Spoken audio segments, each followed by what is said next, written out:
Welcome to Kauffman Stadium in Kansas City for Game 2 of this brief interleague series between the Cincinnati Reds and our Kansas City Royals. Hi, everybody. Steve Physiak, Rex Udler with you. And the Royals did stumble last night in the opening game of this homestand. They took a 1-0 lead into the 9th inning, could not hold on, and lost 5-1 in 10 innings. But, Hud, something that we shouldn't forget about is the outstanding defense they played through the night. No, you've got to have defense. And I'll tell you what, a lot of the fans here at the come to the K come for one reason, to see Alex Gordon make a great play or maybe a great throw. But how about Salvador Perez and Abraham Almonte? These guys had big plays last night. They were all integral parts of this game. This double play for Kennedy, you ask him if that's changed his game around, he'll tell you in a heartbeat. That one pitch, 2 outs with the skills there, the skill level of Salvi picking that ball in the dirt. Look at the emotion there. You love that. It lifts the whole team. Now watch this play. Really off balance, perfect throw to Moose. He didn't have to do anything. His glove made the play. What a throw. This is fun to watch on a nightly basis, but they've got to turn it into wins. They need to score some runs. The last couple of weeks, they're averaging just barely over 2 runs per game. We'll talk about the Royals bats heating up after this.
Back with you, and the Royals pitching has really been strong the last week. Unfortunately, they're 1-5 because of their very silent bats. They've scored just 11 runs in that span, and consequently gone 1-5. Yeah, you know, peaks and valleys revolve around this game every single day. But you know, the valleys have been too deep and too long for this offense. It's time for them to wake up, and I know they will. Look, the average of runners in scoring position, that's a key ingredient for any team to pile up wins. 103 is not cutting in the last 6 games, but they've got some positives out there, and it's going to start clicking. Positive vibes make you feel better, and then all of a sudden things are contagious. 2-hit Witt, he's been fun to watch, but he's not the only one.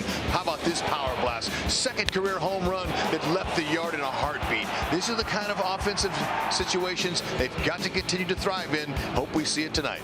Timely hits #1 and starting pitching #2. That means Jason Hamill. Joel and Monty talk Hamill and what he has done to find success. We'll talk that next.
Very well in his career in interleague, and this year 2 starts, 2 quality starts with a 1.98 ERA against the National League. Joel Goldberg, Royals Hall of Famer Jeff Montgomery. So we know that Hamill has really turned his season around. And interesting, Monty, because on the year he has a strikeout rate of 6 per 9 innings, career 7 per 9 innings, but over his last 4 starts, he's striking out 9 per 9 innings. What's been different with the K-ball? Well, I think you look at Jace Hamill, you always talk about his slider because that is actually his out pitch. But a slider is a pitch that's designed to finish out of the strike zone. As a result, you have to throw the fastball effectively to set up that breaking ball or that slider. He's got a lot of depth to his slider. See that ball almost bottoms out. It's going from north to south, very, very deep into that count. And so when you do that, you're going to get guys swinging on top of the baseball. You're going to swing and miss, and that's what he's able to do. But his fastball always is a key for setting up that slider. The last time Jason faced the Reds, he won in his last regular season win as a member of the Cubs. That was 2016. Looking for more success against Cincinnati. We're back after this.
play gives back to Missouri schools, so play it forward with the Missouri Lottery. And by Chevrolet, the most awarded and fastest growing brand the last 4 years overall. Find yours at your Kansas City area Chevy dealers. Kansas City is 2-4 this year in interleague play. Both wins over the St. Louis Cardinals. Tonight, Jason Hamill goes for win number 3 this season for the Royals versus the National League Central. The first pitch is next.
degrees. Steve Physiok, Rex Sudler, Joe Goldberg, Jeff Montgomery ready for the final game of this brief series between the Reds and the Kansas City Royals. Our GMC starting lineup. Schebler Peraza moves from the bottom of the order all the way to number 2, and then Joey Votto and Scooter Gennett. Suarez, boy, they've got some power in the middle of that order. They do. You know what? See if Hamill can maybe pitch around 1 or 2 of them, but don't let Votto beat you tonight. That's for sure. He did last night.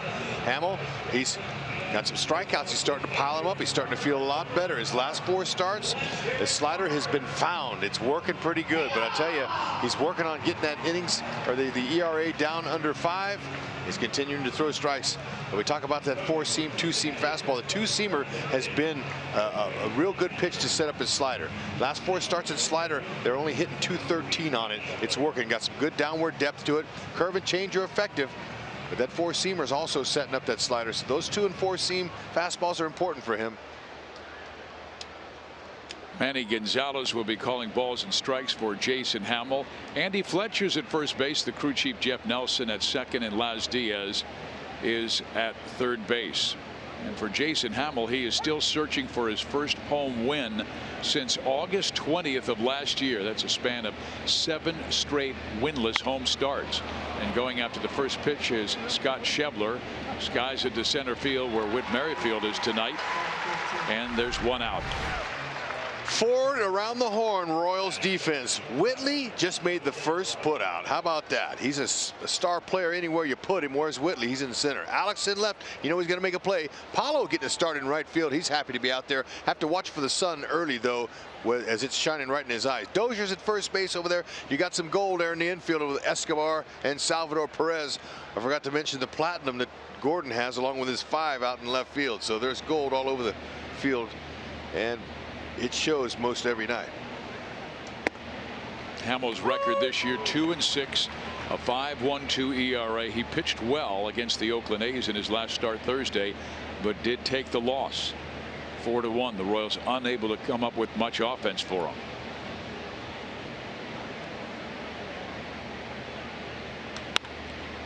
Peraza off balance, pops it up, shallow left, and Alcides Escobar will make the catch for out number 2. That'll work. Early count outs for Hamill. First inning. It's perfect. Keep it going. He's going to mix them up his pitches. You know, he's got 5, including the 2 variations off the fastball, but wants to get established with the heater. Command has been very good. Only 1 walk, 6 strikeouts in that loss to the Athletics. But Ned was talking about before the ball game how he'll change speeds on both his fastball and his slider. And that turns into other pitches. That's what really makes it frustrating for hitters. They go back to the dugout and the hitter that's in there, or the hitter say, what was that? He says, I don't know. I think it was a fastball, but I'm not sure. So that's the positive of changing speeds with those pitches. Yeah, he doesn't throw a true changeup that often. Only like 5% of the time. Votto takes a strike and he's down in the count 0-2. When hitters know definitely what they're getting and what they're seeing, that gives them a little bit more time to track them. 5 of the 6 strikeouts that Hamill recorded in his last start against Oakland were on his best pitch, the slider. We may see it here.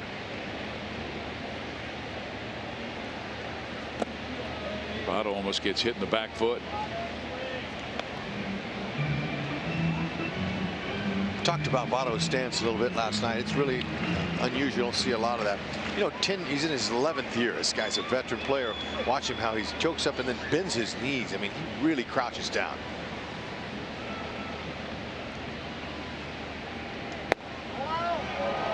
Almost looks like a softball player that's a slapper, you know, one of those. He just gets out there, but he can drive the ball. He's got that potential, but he's really crouched down low and it's got a good eye.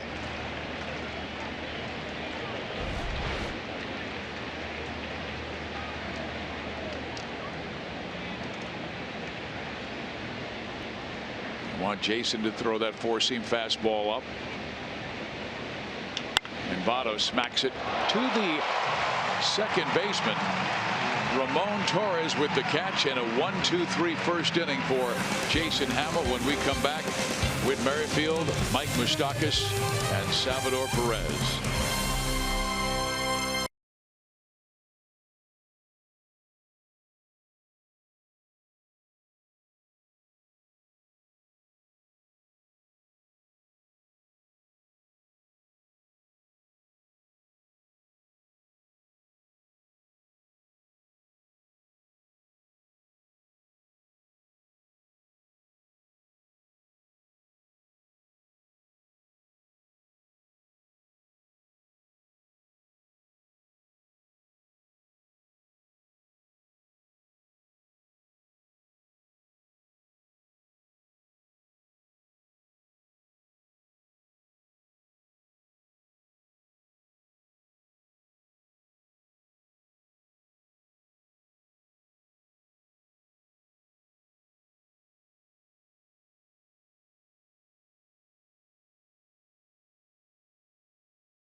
Of the first inning at Kauffman Stadium, the Royals and Cincinnati Reds. And here's a look at the GMC Kansas City batting order. Merrifield, Moustakas, Salvador Perez, and then Soler. Really not much change, although Paulo Orlando is in the lineup tonight in right field, and Ramon Torres gets the start at second base. Tyler Mahle is the pitcher, and he is a 6'3" right-hander out of Westminster, California. They really like his future. Strike thrower. Yep, he's got good control. innings pitched, 67 2/3, 67 strikeouts. He does have a nice fastball that he can top at 95, but he's going to average around 91, 92 miles an hour. To show you his fastball, slider, change, curve. Kind of his 13 home runs allowed have been off that fastball, and that's what you got to do. You got to look for that pitch and jump on it. Now his slider and his changeup, those are the pitches that you can look for because they're both about the same speed, and they've been hit hard here. 35.6% line drive rate on his breaking pitches. That's the highest in the majors. So if you can't get the fastball, look for the breaking stuff. And he keeps his fastball down around the knees. A good two-seamer that has induced a lot of double plays this year. Foul back. Merrifield with a couple of hits last night raised his average to 290. He had a slow start to the season in April. I remember towards the end of April he was only hitting 246, but he's hitting 320 since to raise his average almost 50 points. And he'll knock that one into shallow left center field for a base hit. So the Royals with some speed on.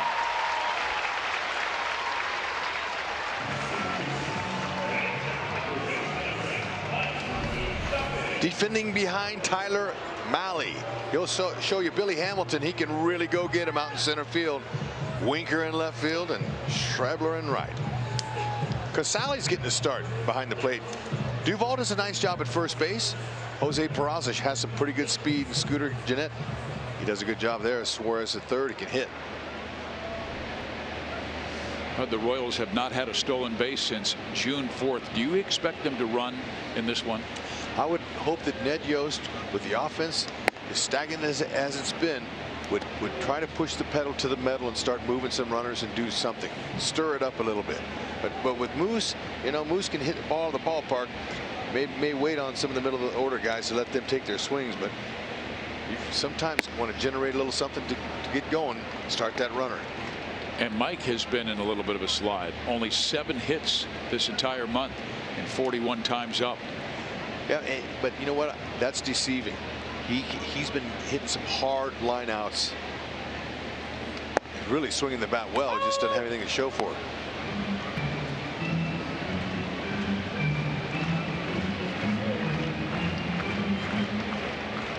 Mahle has induced 11 double plays this season, tied for second most in the National League. So the Royals might want to put something on. Mike tried to check his swing, but went. Now the count is even, 2 balls, 2 strikes, and Merrifield has not gone yet. Remember the last few games that Moose has lined out to the shortstop? I mean, there's one guy on the left side, and he hits it right there. So that's just part of the bad luck. All that room over there, and he's hit it right at the shortstop on the line.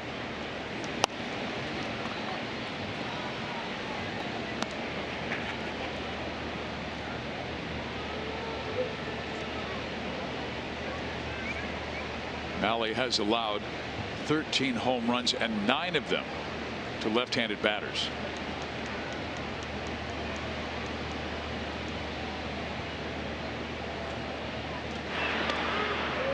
Got quick feet. He's a good athlete. 23 years old, 6'3", 210. Good athlete, confident, throws strikes, works quickly for his defense. In the air. The infield dirt. It will be the second baseman, Scooter Gennett. And Merrifield stays put at first base, so there's 1 out.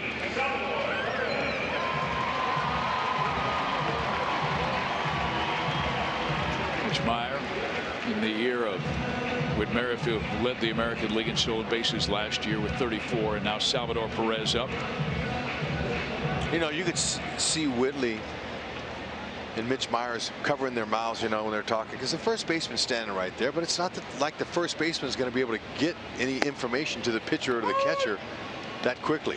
But still, it's just a natural thing. You see they're putting their hands up by their mouth. They don't want anybody seeing anything.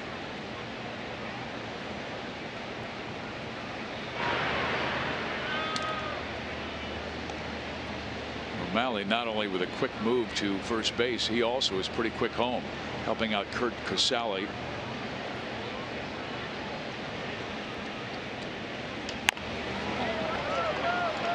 Raza gets 1 and Jeanette gets 2.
Between the Royals and the Reds. Joel Goldberg down by the Royals dugout, and the rare blown save for Kelvin Herrera last night. Hey, it happens, he's human. Only the second blown save of the year. But Salvador Perez became a little alarmed about his control. He hadn't walked anyone, so when he gave up a homer and then walked to, Salvi was worried. But guys, talking to head trainer Nick Kenny today, Nick was watching all of it. He and Kyle Turner watch these players like hawks, and he said that Kelvin, like most guys, so he'll have a tell. You can see if something really is wrong, and he never saw that from him last night. Leadoff hit there on the first pitch, but so he wasn't extremely concerned, and he never saw Kelvin looking over like he did last year when he had that numbness.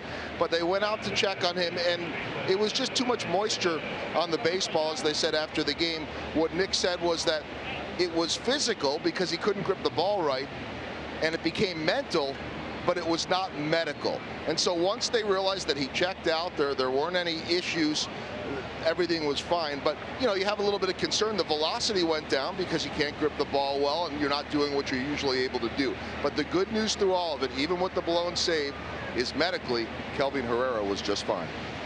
Thank you, Joe, because boy, that really worried us up here in the booth when Salvi called out Ned and Nick Kenny.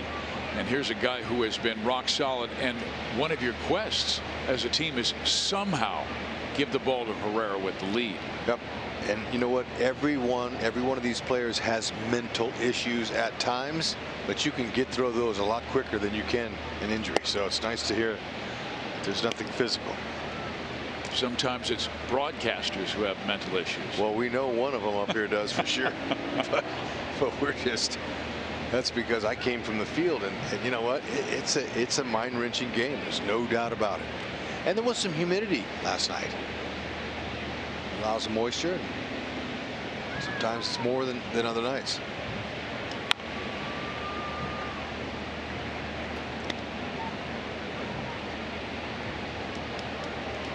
Kia drive to success. This is a young man, Suarez, who missed 16 games because of a right thumb injury, yet he still leads the National League in runs driven in with 49. Wow. Jeanette right behind. That's amazing. Really, you miss that many games. That means he's really picking up the slack. Yeah, the Reds have struggled this year. They're 16 games back of first place Milwaukee, and the Brewers won today. Lorenzo Cain's home run beat the Cubs 1-0. So it's now a 16.5 game deficit, but it's not because of their offense. Their offense has been good enough, averaging between 4 and 4.5 runs per game. Try to check his swing, but when it's a 2-2 count. Well, you know, another thing with a high RBI total so far early this year, you look at I look down immediately. What's he doing with runners in scoring position? That's 364. That's a nice mark. There's nobody in scoring position yet. And Cincinnati, they've had some issues in the grounding into double plays too, like the Royals. So maybe Hamill can get one of his own. Jason, more of a fly ball pitcher. He's only induced 3 double plays this year. Well, Kennedy only had 2 going into last night. He got 2 in the first 2 innings. 2 innings. I mean, it was fabulous. One of them was the traditional double play. The other one was the nice catch and throw by Abraham Almonte, helping Kennedy out, and he was spectacular. Best start of the year, 8 shutout innings. Yep, those are the lane balls there. Runner goes, foul off.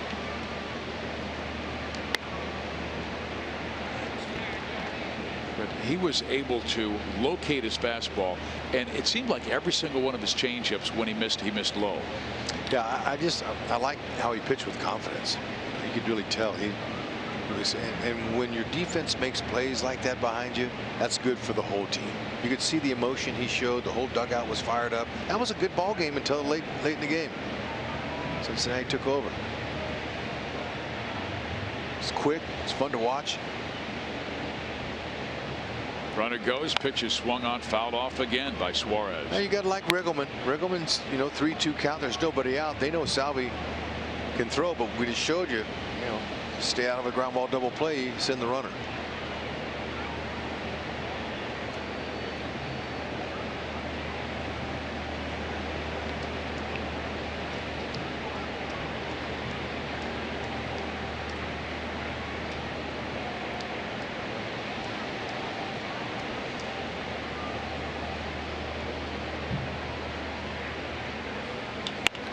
Two-third, only play will be first. They do advance the runner to second base, and 1 out.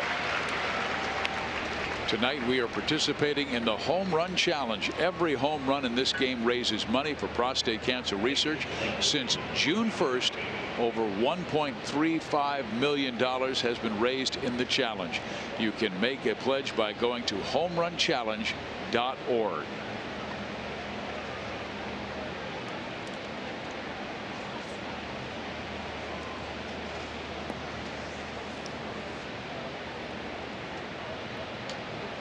Jason's had a lot of success against the Cincinnati ball club in his past. Stays with the Chicago Cubs. Strike in there. Matter of fact, his last 4 starts, a 4-0 record against Cincinnati and an ERA under 1. Here is Jesse Winker. Yep, you like the ERA, that's for sure. 0.75, and the opponent's average 186. But the record, it's all about getting run support. Got to be able to have those. And the Royals offense very quiet.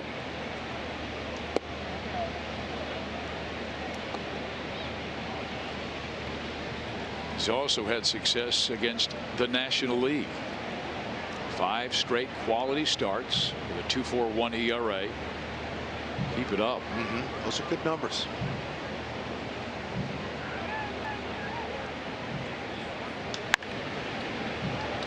Winker pops it up left side for Alex Gordon. 2 outs.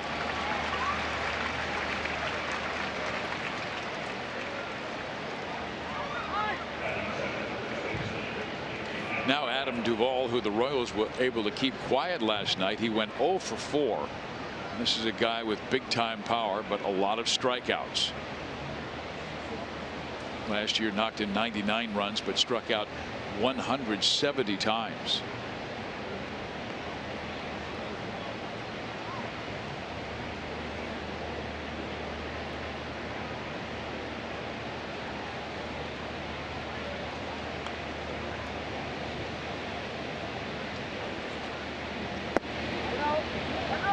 They say he went. He appealed to first base umpire Andy Fletcher, who said he did go past. Commit.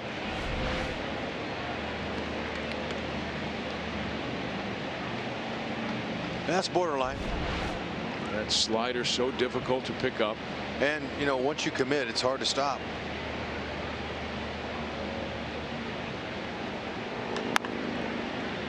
You know, this season, opponents have hit 273 with runners in scoring position off Hamill, but it's been a little bit unlucky.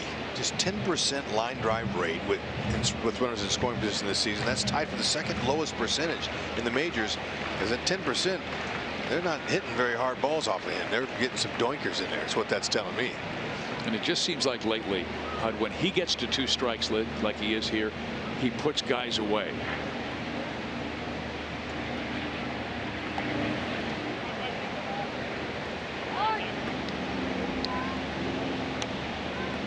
Look at Salvi smile on his face. I think he thinks Scooter Jeanette's getting a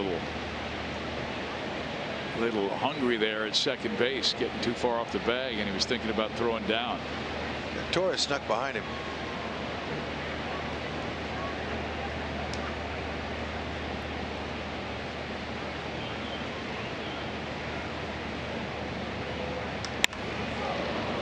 Right field. Paulo Orlando with that excellent speed is able to run it down, and right when he got to the sunshine, and that's the glare he was looking up into.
Salvador Perez.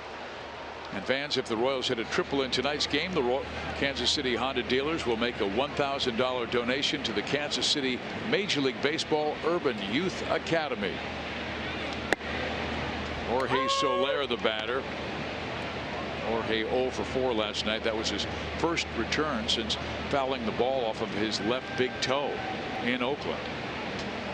Missed 2 games in Oakland and then also had the Monday day off.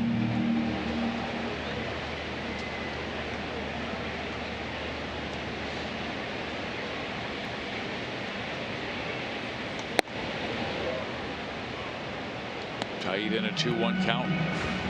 Yeah, that's not the first time that Soler's ever fouled a ball off his foot. He's been in the game a long time, although he's just 26 years old. He's got a nice future ahead of him. He's learning more and more about himself all the time. He's going to only get better. And you'd find out what kind of pain you can play under and what kind you can't. He was wanting to get back in that lineup before Ned put him out there.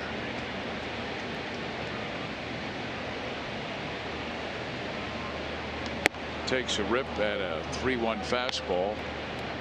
3-2. Why is it that sinkers from right-handers get fouled off the front foot of right-handed batters? Because that 2 seamers coming into the righty, and when you hit it, you hit the top of the ball. That's going to go foul probably. Because it's coming into you, and it's got some sink down into your foot. So when you hit it, you hit the top and you hit it right into your foot. So those are the pitches that you want to try to lay off of. Because if you're hitting them into your body, they're really not good pitches. But you're looking in there, and that's where pitchers like to throw it. And they're painful. No doubt. I know what you're going to say. Fans, go to your garage. Well, get yourself a ball peen hammer. Not a ball peen, doesn't have to be. Just get a hammer and whack yourself in the foot, and that's what it feels like. So Lair to shallow right field. Schebler will get there in time, and there's one out. Hey, Wildcat fans, it's the Harvard of the Midwest. Get your theme ticket now for K-State Night this Friday, presented by Rally House and Fox Sports Kansas City. Cheer on your two favorite teams with an exclusive Royals cap featuring the Power Cat logo and colors.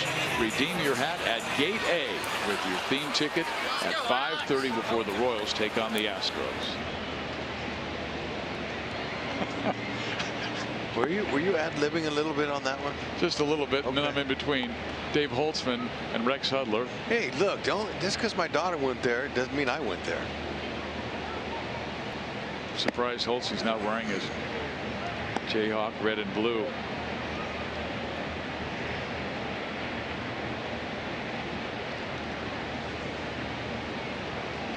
Alex Gordon, the batter, and he takes a strike. It's a 2-1 count. Alex 0 for 4 last night, now batting .263.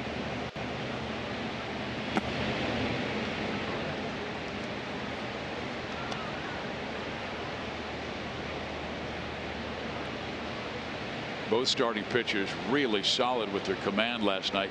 Sal Romano for Cincinnati, Ian Kennedy for the Royals. Outside, ball 4, so a 1-out walk. Royals have their second base runner of the evening. Kubota power stats on Hunter Dozier. How about this laser line drive? Oh man, that was.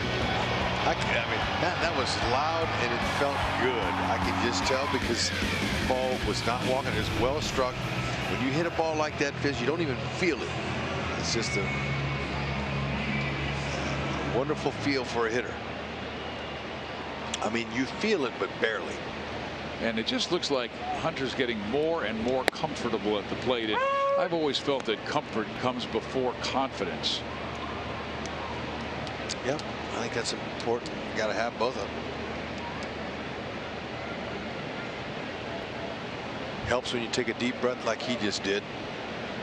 Lets the muscles react quicker.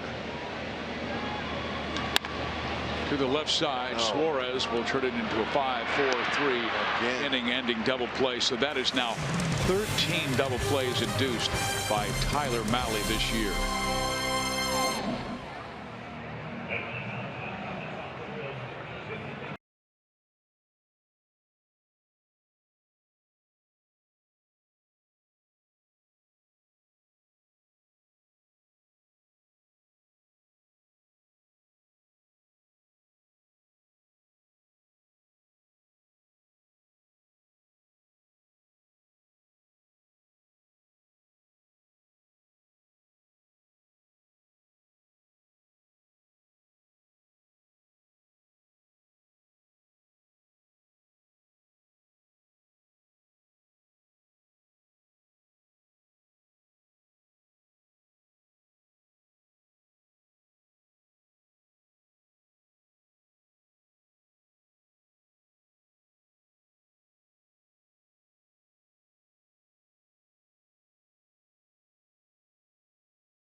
heroes. For each post, T-Mobile will donate $1 to support veterans.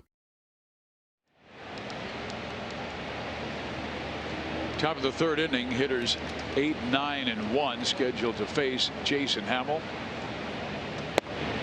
Strike one. And tonight, American military personnel serving overseas are watching this game on AFN, the American Forces Network. Welcome to those in countries around the world aboard naval ships at sea, and thank you for your service. 0-2.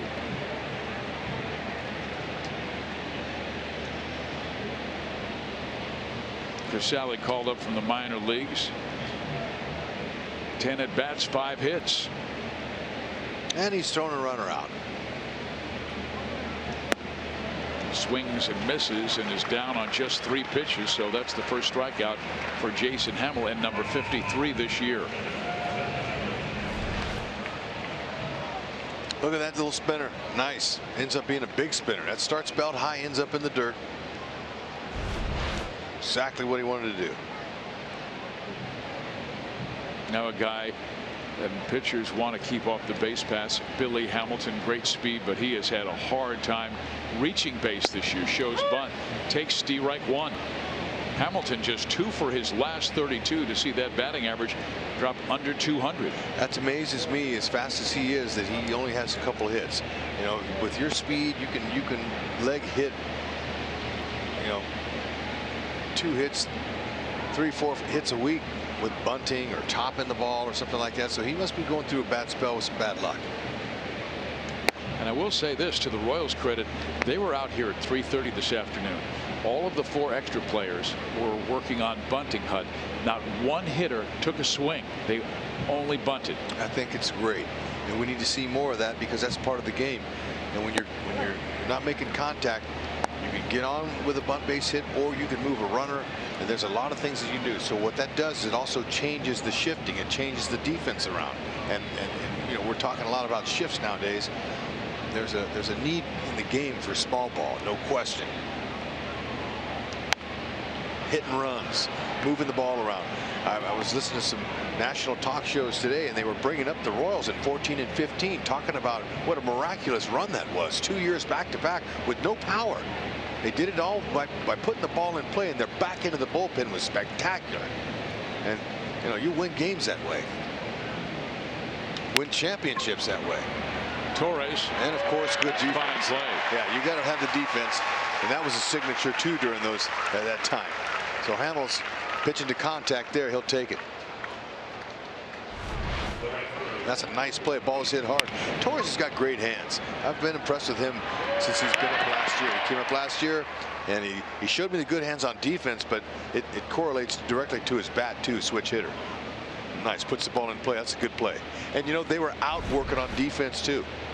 Same thing, working on those balls up the middle. So they're staying sharp and making sure that they catch the ball. Control the baseball, you win lots of times just with that. Ball pulled to the right side. Dozier has it. Gets it to Hamill covering, and another 1-2-3 inning for Jason. We head to the bottom of the third. 0-0 score.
Wendy's a lifelong resident of Blue Springs and Independence and served as a Girl Scout leader the past 13 years. Wendy got involved with her church in a program called On the Move, which seeks to send members out to serve in their communities.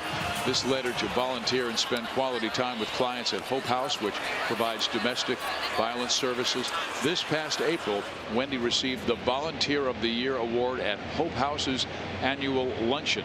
There's nothing better than that, Wendy. Thank you for your service to the community. There's a fly ball hit to the right side, and Escobar is the first out. And I saw that looked like her daughter was sitting next to her wearing that "It's a Bear Suit" Joel t-shirt. Yep. She was here last night. That was a very popular giveaway. Pretty good crowd here on hand last night to get the Joel shirts. Every Tuesday you get a t-shirt. I know. It's nice. I'm just saying this. Joel this keeps deflecting that, though, that his name's on there. It's almost like he's a little embarrassed, but really I'd be proud. That was a moment in history that we'll never forget. And a reminder that Joel now knows his animals. It's been a while since he's had a salvie splash. He needs one. You got that right. Here's Paulo Orlando. Paulo 1 for 13 since his recall, and boy was he on fire when he was down at Omaha. His last 11 games at AAA, he had 23 hits. Waves at that slider.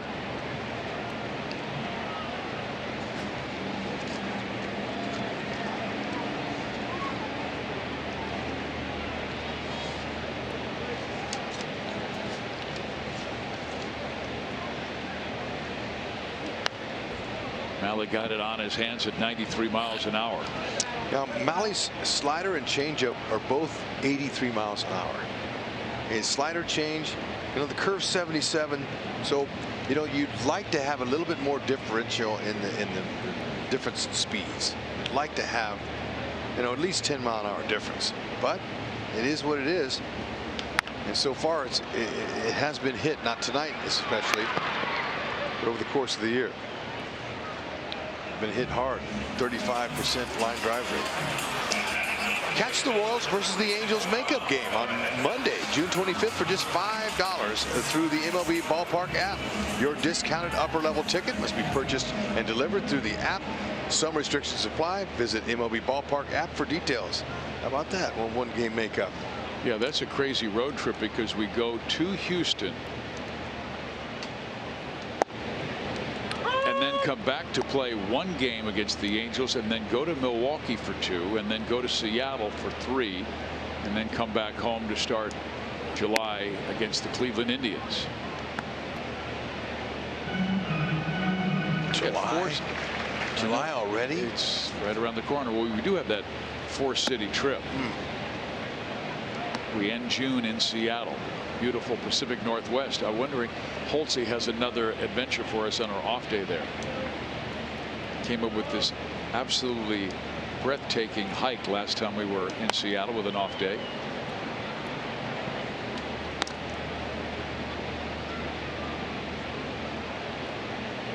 Ramon Torres. Switch hitter batting from the left side. Off balance, it flips it out of play.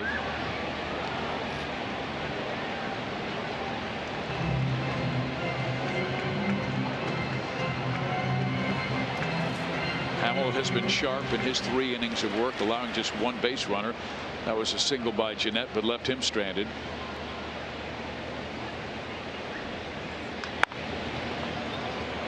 Now Tyler Mahle with 3 shutout innings himself.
only way to guarantee a seat for the weekend rounds at the 100th PGA Championship.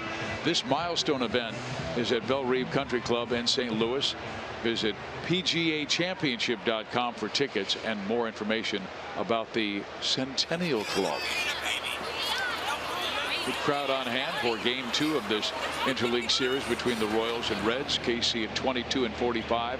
The Reds came in at 24 and 43. And Peraza facing Hamill for the second time. He popped up to short his first time up.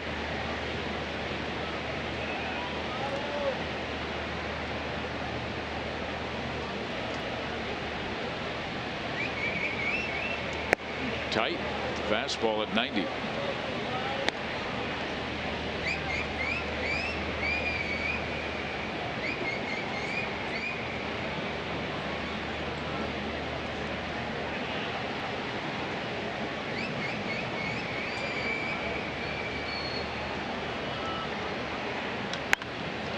Raza hits it pretty well to left field.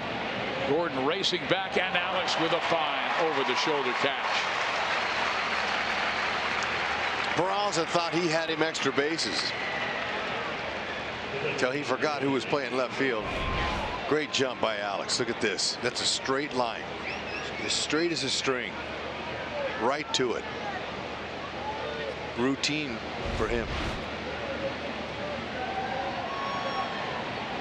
He's an outstanding high school football player, both as a wide receiver and cornerback, Lincoln Southeast, and he was named to their Hall of Fame this past offseason. I can't believe they keep hitting the ball that way. Well, that's 2 outs.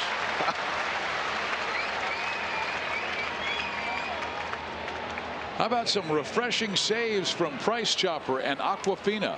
Sign up at mypricechopper.com/saves to save on Aquafina when the Royals get a save. Look at those colors here and around the ballpark. I love those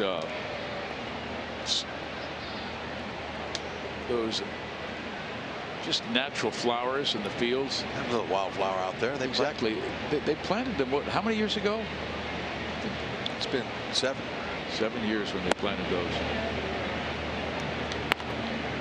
Did a great job. Once you have that rains in May, boy, do they just blossom in beautiful colors. Now Scooter Gennett, who has the only hit off of Hamill. That was a leadoff single in the second inning, but he was left stranded when Suarez grounded out. Winker and Duvall flied out. Well, that hurt.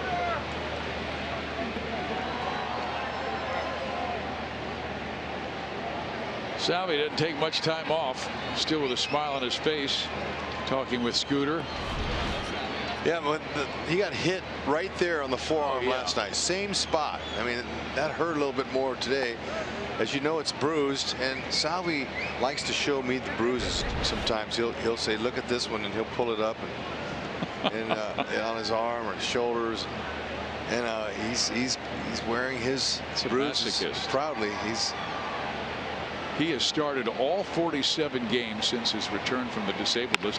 Missed time with a left knee injury. Gennett grounds out.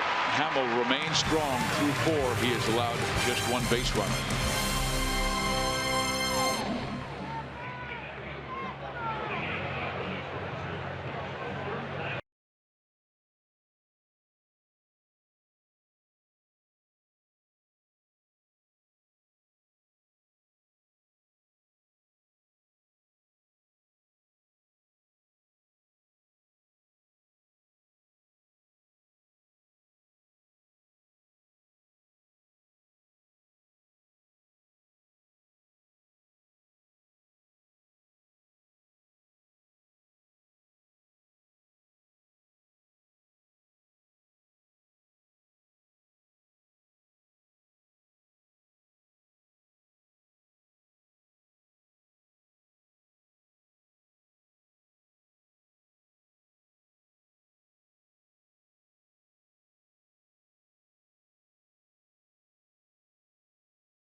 Jeep celebration event and get a great deal today.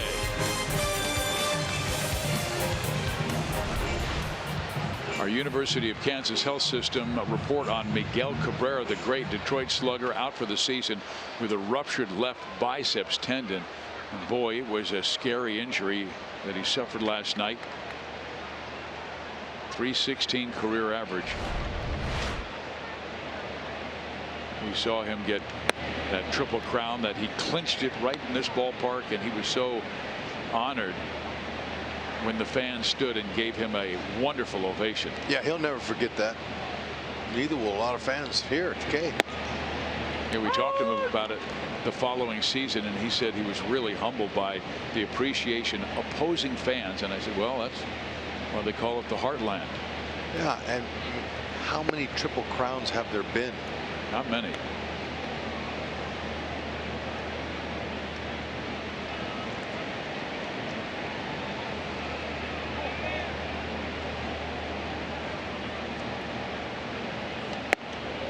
Merrifield takes a strike.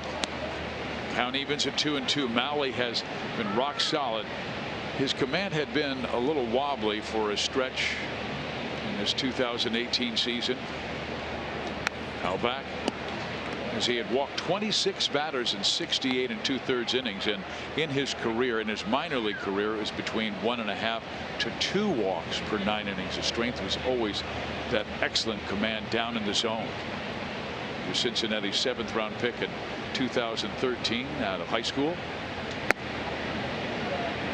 Westminster, California, and his brother Greg is also in professional baseball with the Angels organization. Witt goes deep to right field. Away back goes Schebler, but he'll get there in front of the United Airlines sign. He picked the wrong night. That wind is blowing in from right field tonight. Any other night when it's blowing out, it might have had a chance, because he's really jumped on it. Look at Schebler. Not exactly the prettiest route, but he got the job done. Yes, last night it was blowing across right to left, but tonight directly in from right field and not helping Witt at all. Now Mike Moustakas. He goes after the first pitch and drives it to left center. Hamilton will get there. So the Royals hitting it far, but not far enough.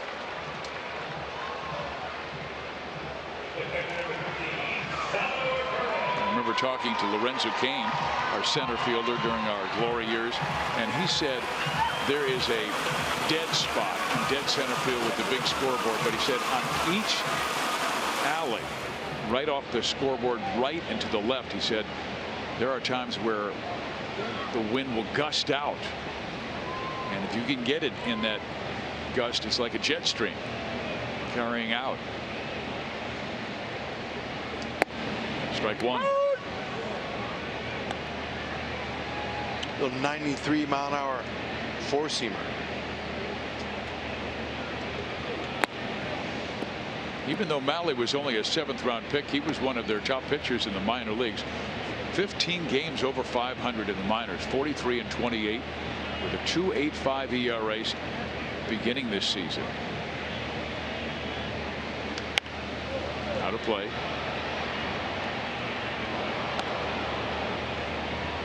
So many times when you draft a guy, you draft him on velocity. Lots of times. Malley's velocity may not be like a 1st round pick, but he pitches like a 1st round pick.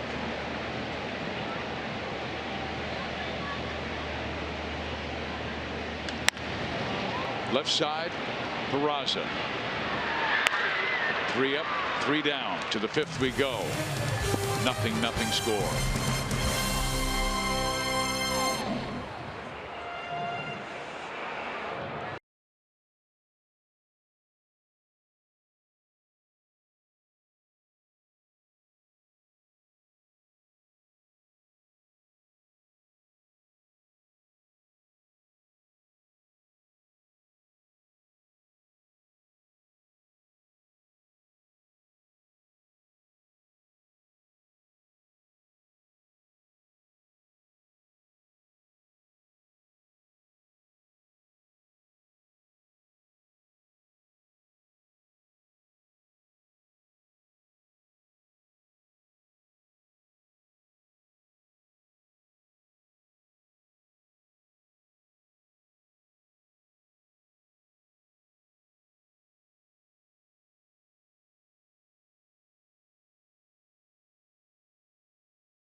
Watch out for that Royals defense. They've been playing fine on defense, making plays going back to their left and to their right. And Alex Gordon was certainly going to mentor into one of his defensive gems. Just look at this, a good route, and that's what Hamill's been the beneficiary of. And Hamill with the Pizza Ranch for the win.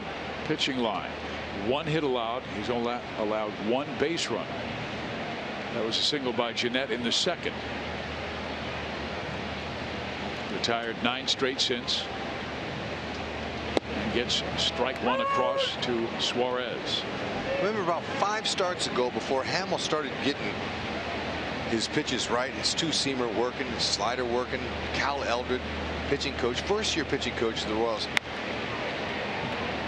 When I asked him, he wasn't having a lot of strikeouts, and he said it's not about strikeouts, it's about outs, and outs on the ground are made quicker than striking out. The 2018 FIFA World Cup is coming to Fox and FS1 with every match live and over 300 hours of coverage. The world's biggest sporting event begins tomorrow only on Fox and FS1. With you and I played soccer growing up, and what a great tournament that is. I mean, I really enjoy watching that World Cup. It's fabulous. The world's greatest are there. Hamill's retired 10 straight. I know it's such a defensive game, but I just like the watching, the passing, the footwork. I'd like to see if Germany can repeat. Yeah. It'll be the first time since the 50s there's been a World Cup back-to-back champion. And then, you know, in the 70s, like 74, I followed Germany when they had Gerd Mueller and Franz Beckenbauer. I remember the Klinsmann became the U.S. World Cup coach. And Klinsmann helped them win a World Cup. Sepp Maier was the keeper. I mean, that was a really good team.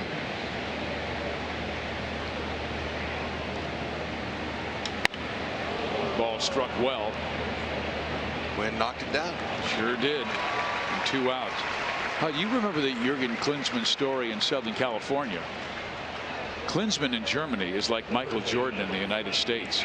Well, he wanted to get his family out of Germany to just allow them to be raised in a normal environment. And so he came to the U.S. after he retired, obviously, and he's just playing around at UC Irvine in Southern California. And a group of guys were putting together a little team, and they said, "Hey, sir, would you like to play with us? Just a fun round?" They go, "Sure." And they go, "Man, this guy's really, really good." And they found out later it was one of the greatest players in the world. Yeah, right. World Cup champion. But he just wanted to play, you know, just have some fun, just like you going out and playing a slow pitch softball game. In his system.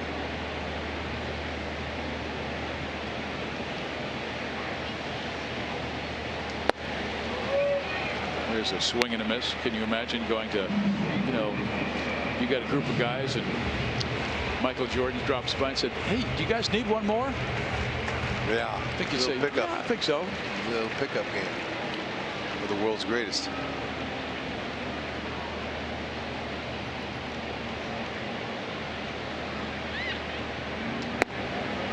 Teased him upstairs.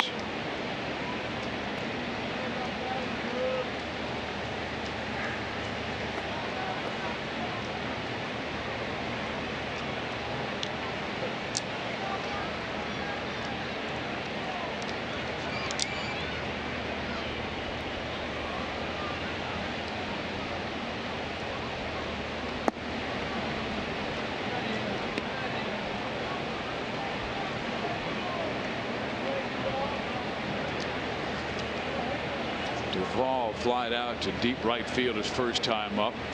This running catch by Paulo Orlando in right center.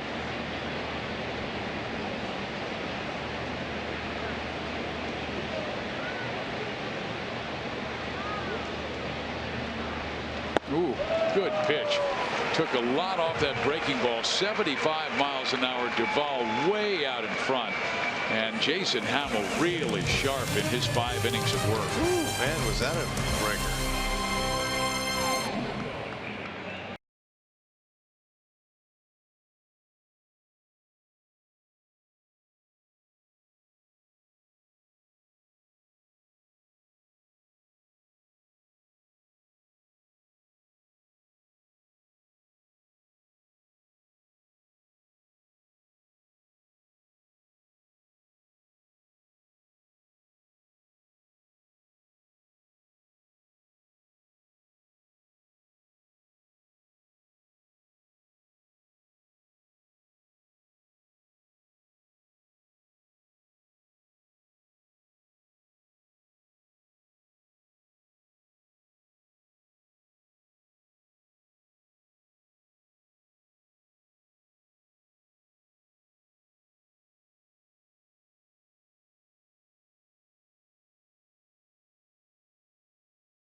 Home run number 18. Boston sweeps the Orioles. Chris Sale got the win in that game, and J.D. Martinez also belted his 22nd home run. That's called going with it, but that young man there, he's got some tremendous pop. Sure does. And here's your American League All-Star balloting. Betts leads everybody. J.D. Martinez leads the designated hitters. Gary Sanchez leads catchers. Salvador Perez is fourth in that department. The only other Royal that's listed is Mike Moustakas, who's right now fifth behind Ramirez, the Cleveland Indians' remarkable third baseman. July 17th, only on Fox. Jorge Soler. He popped to right field his first time up. Down in the count 1-2, and takes it low 2-2. Vote Royals. FizLet'sGo.com. Come on, get Salvi in there. Salvi and Moose.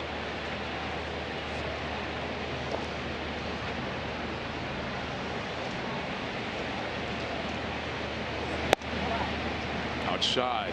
And even though this is Tyler Mally's first appearance as a major leaguer at Kauffman Stadium, it's not his first time at Kauffman. He threw a mount session in a pre-draft workout in 2013. The Royals had shown an interest, and of course he went to the Reds in the 7th round in that 13 season. His breakout year was 2015 in the minor leagues. Soler takes off the plate, ball 4, so the Royals do get a leadoff walk. First leadoff man they've had on since Merrifield's single in the first. Well, there's Danny Darwin. He's the pitching coach now for the Cincinnati Reds, and what a career. 108 wins in the American League. In the National League, he had 63. Rangers, Brewers, Astros, Red Sox, Blue Jays, Pirates, White Sox, and Giants. It was Nolan Ryan who gave him the nickname Dr. Death, because he came up and in on so many hitters. Oh, he was a drill master. He would drill you in a hard drill sergeant. Yeah, he was a drill sergeant. And you know, we talked a little bit about it last night. I hadn't seen him since the biggest brawl I've ever been in baseball. Okay, tell the story. Well, it was in Houston, and they had Nolan Ryan was on his team, and they were in the Astros, and we were in their house, and Mike Fitzgerald was our catcher, and I called Fitzy today because I talked to Darwin, because yesterday I went up to him and I said, hey Danny, I haven't seen you since I had 4 of my teammates' hands around your neck, but when I saw you last, and we were beating you to a pulp out on the field. And he goes, yeah. He goes, I remember that. He, you know, had 4 of your guys, and Mike Fitzgerald took me down, and I got a few punches in, but I couldn't pitch for 10 days after that. And so I called Mike Fitzgerald today on the way to the ballpark, and I said, Fitzy, Danny Darwin remembers you holding him down on the pile. And he goes, Hud, do you remember we had a meeting before that series? We were tired of the Astros throwing at us, and we weren't going to put up with it anymore. And Anderson was pitching to Spike Owen. Larry Anderson, he's broadcasting with the Phillies now. He's my buddy. He was throwing to Spike Owen. He threw it over his head, and Spike said we had enough, because we'd already talked about it. So he went to the mound. We were winning big, and it was on. It was just a tremendous melee. But he was a 21-year career, man. This guy. What a career he had. Well, your thoughts on that set up our sprint trivia question tonight. Name the 4 active pitchers with 50 or more wins in both the American and National League. Active pitchers.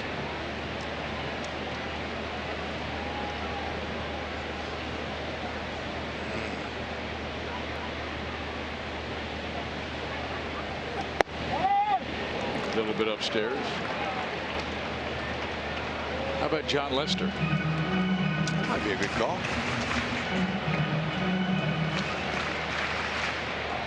Lester.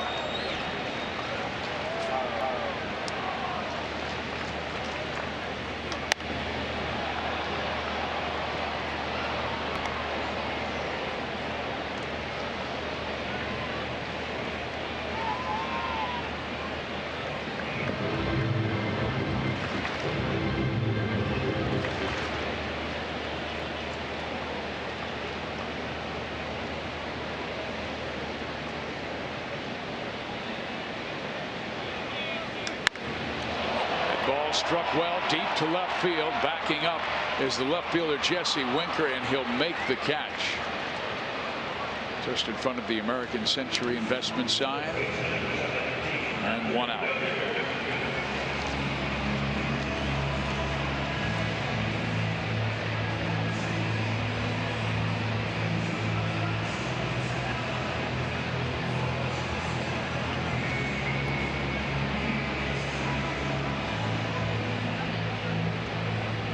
How about Hamels from Texas?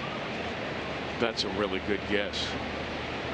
Ooh, they say it's strike one. Well, I was just conversing. Oh, okay. Yeah, I think we have to say we're conversing. Oh, okay. Well, let him have the strike then.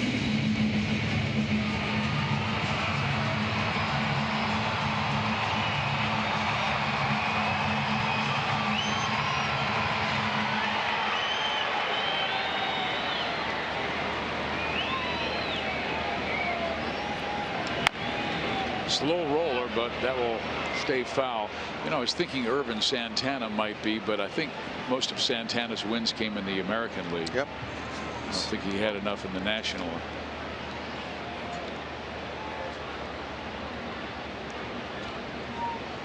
James Shields spent some time in the National, but most of his tenure has been with Tampa Bay, 50 wins, Royals, right? Yes, and the Chicago White Sox.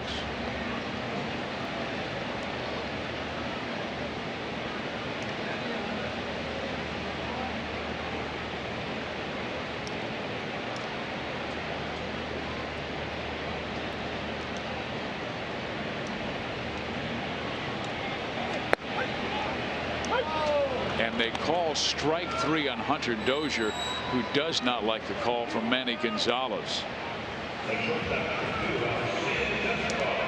Pepsi, the fan favorite for every generation, celebrating 50 years of Royals baseball.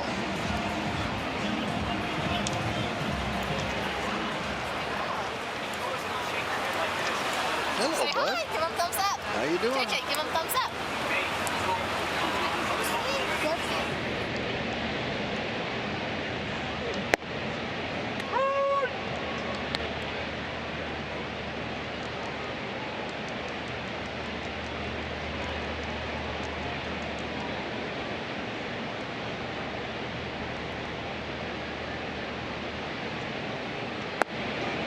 Escobar takes outside in a 1-1 count.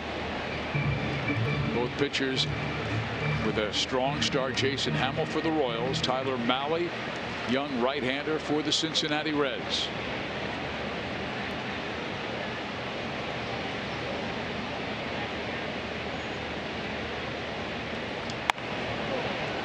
That'll stay up for the right fielder, and the catch is made by Scott Schebler.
starters tonight. Tyler Mahle for the Cincinnati Reds, Jason Hamill for the Royals. Each has gone 5 innings. Each has allowed 1 hit, no runs.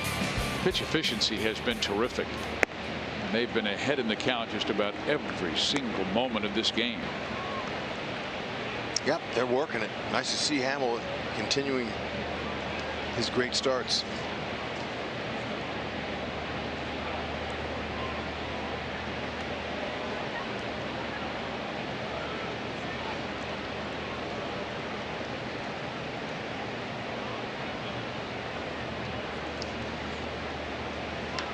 That ball struck well.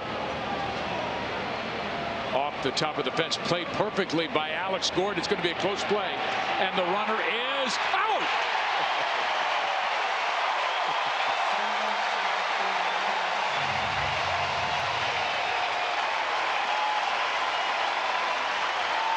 And there was no possible way that Alex could catch that ball, but he knew how to play that wall in left field. Watch this. He knows he's setting himself up perfectly for it. Watch him. Takes one crow hop, touches his glove, gets his feet in order. Good pick by Torres, and he puts the ball right on the bag. Look at that. Another outfield assist. You can't run on Alex Gordon. Oh. Skillful. Pumps everybody up.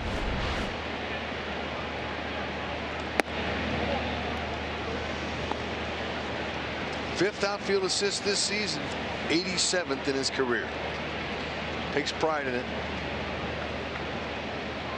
Well, that happens a lot with a National Leaguer coming in here, and they forget, oh yeah, that Gordon guy, I've heard some stuff about. And they're going to try it again.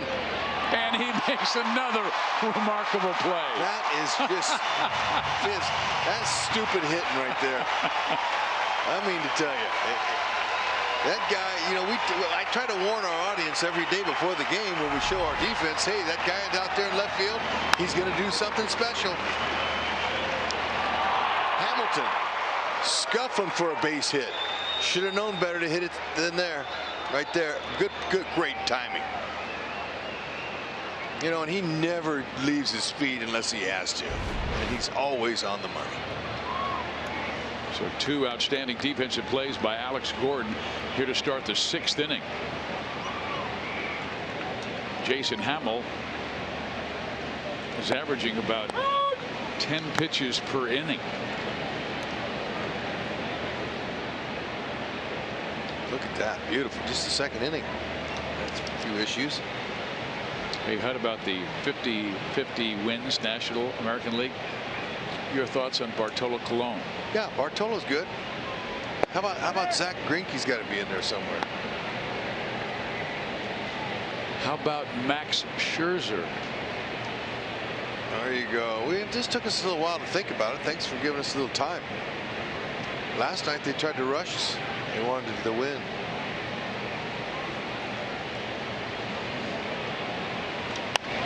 Now back. I mean, do you Bartolo Colon, he has a high winning percentage, by the way. He does, but he also got a lot of his wins in the American League, and that's why he's just pitched for so many different ball clubs. I didn't know how much time he had spent in the National. How many of those guys will be a Hall of Famer right there? Any of them? Scherzer, definitely. Zach's got a chance. Huh. All right. Does Bartolo? Oh, he's got a chance. I just don't. I think he's more on the razor's edge than the other 2. He's got a sign. Jason Hamill, flat, brilliant through 6 innings, with help from that guy in left field. How about a curtain call for defense from Alex Gordon? Here they are. Yeah, listen to the fans. They're giving it to him.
Bottom of the 6th inning at Kauffman Stadium.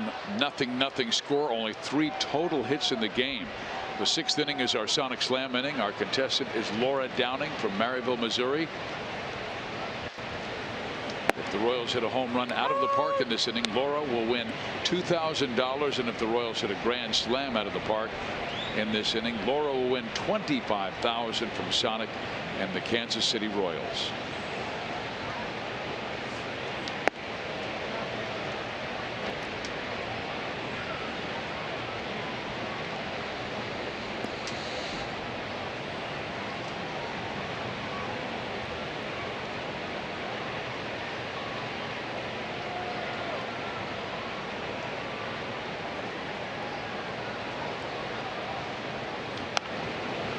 The Royals just 1 for 15 tonight in this game. They've really had a devil of a time swinging the bats the last week. They came into this game with a 173 average, scoring just 11 runs. Only scored 1 last night in a 5-1 loss in 10 innings. Slow roller, Peraza. Low, but dug out nicely by Duvall. 1 out. Hey, there's our Pepsi fan of the game. All right, Kansas City raised. That's the important part. Thank you for coming. A nice sign, by the way.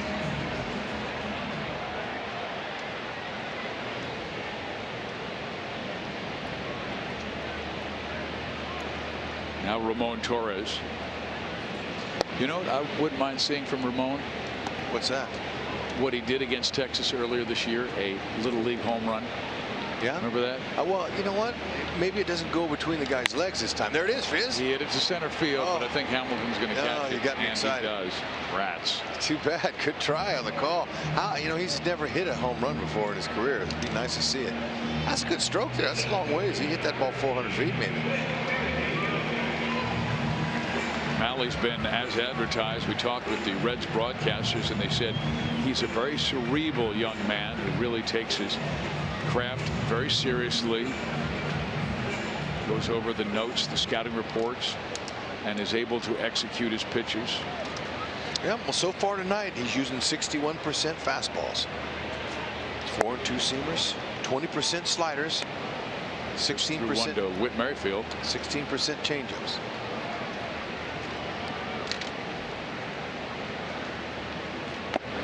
And then he comes after Whit with a 94-mile-an-hour fastball. Let's check him out. We're 3rd time through the order. 1st and 2nd time, 3rd time through there. That's when they usually get to him. Sometimes that's typical. Down the line for Whit. This should be double number 21, and it will be. Oh yeah.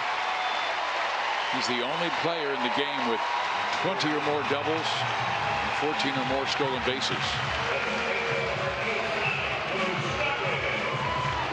Oh, I know you want to see a Mo Lottery replay. We'll show you 2 seamers. See it running in on him? When the way he pulls his hands in, we talked about it before the game on the Price Chopper Live Royals pregame show. He was able to pull his hands in, and he barreled that ball down there. He's got a great bottom hit, 2-hit win. He's at it again. Batting average up to 294 right now. He's at it again. Now he'd like to score. Somebody, Moose, could just get him a simple base hit, right? If he hit it right in line with his shortstop used to play, it'd be easy. The Twins' Escobar leads the American League with 26 doubles. Then Jose Abreu of the White Sox with 25. But just a nice little shot. It doesn't have to be a shot. It could be a dribbler and score.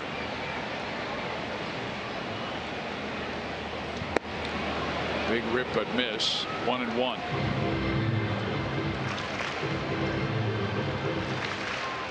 Some nice numbers. 270 with runners in scoring position. That's one of the things that's been missing here in the last week.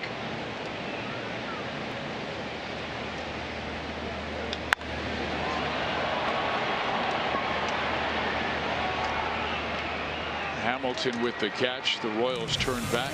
We head to the 7th inning, still looking for a first run.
find some runs. And our Toyota league leaders, well, the Cincinnati Reds are one of the best on-base percentage teams in the National League, third best behind the Cubs and the Atlanta Braves at 33%.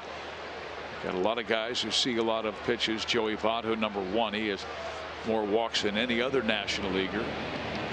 He will bat second in the 7th inning. You know, Jim Riggleman, he's a fine coach and now manager, but oh, that ball was foul. Oh, man. That was close.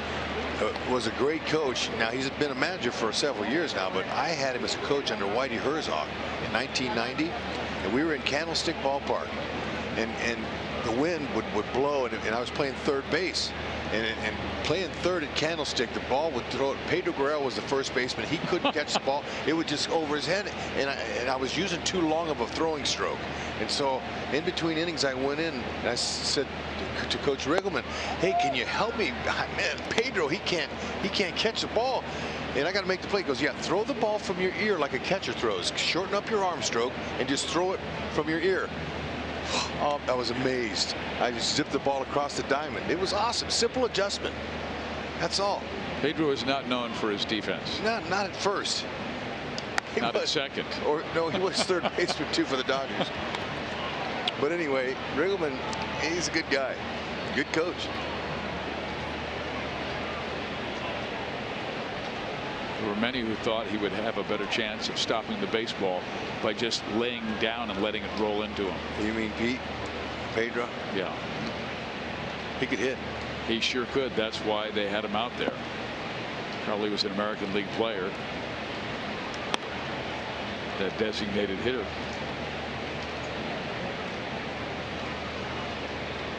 Peraza with a 2-2 count. Pitch efficiency by Hamill has been amazing with only 62 pitches thrown.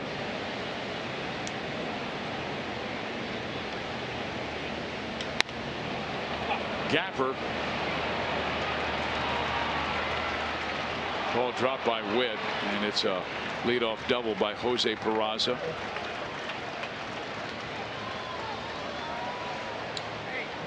Folks, winter's coming to the K on June 19th as the Royals feature Game of Thrones night. Purchase a themed ticket to receive a special House Yost bobblehead featuring Ned on the Iron Throne. Purchase your ticket at royals.com/theme tickets.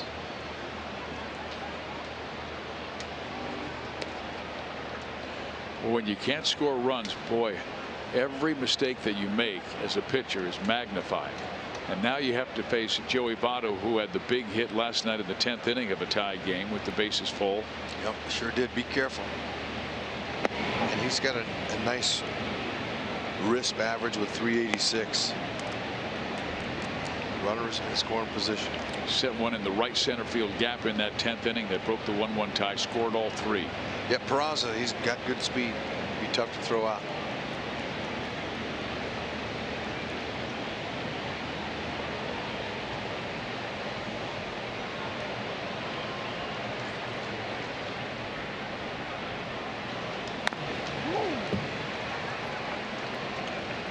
Votto, professional hitter. He knows exactly what to do. He got a little bit happy with the swing there. He tried to pull that one. He uses the whole field. You see, against Oakland, first, second time through, no problem. Third time through, they kind of got to him just a little. They scored a few runs, but you know it's going to happen. Third time through, that Ward's already gotten out. You've seen his 3 or 4 pitches, and you kind of have a little better advantage there. And what's impressive is that when you see the pitchers that have the low average the third time through, that means that the offense aren't picking up on them. Peraza, he's out there with nobody out, taking a mental look around, seeing where the outfielders are playing, so he can react quickly off the bat. That's important when it comes to instinctive base running. 2 balls, 2 strikes. Joey with a very good eye. 5 times in his career he's walked at least 100 times, and his high was 143 in that 2015 season.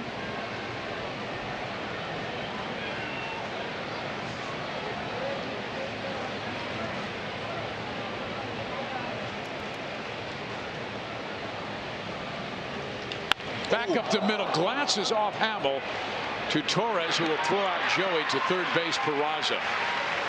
Oh man, he wore that one. It glanced, it didn't deflect off and bounce right in front of him. That would have been a direct hit. So it kind of glanced off of him to Torres, and Votto was thinking that was going to be a base hit all the way, but they'll have to check him out and see how he is on that. He's fine. That's head athletic trainer Nick Kenny. Yeah, this would have went through, no doubt about it, had he not been there. But that could be some good luck. It looked like it glanced off the left rib cage area. Try this look here. Yeah, his left arm. I might have got his left arm, but he's all right. He's going to stay in there.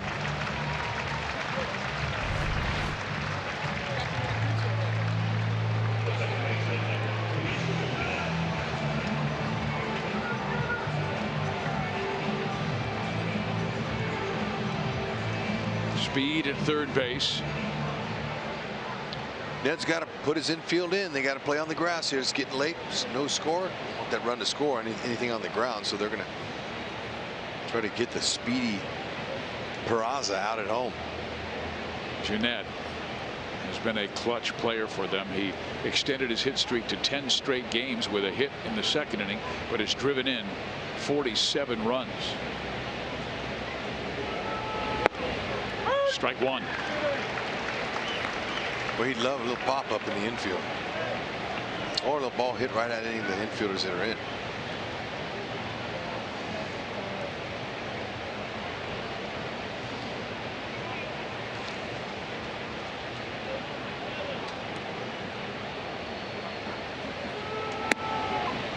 One ball, one strike.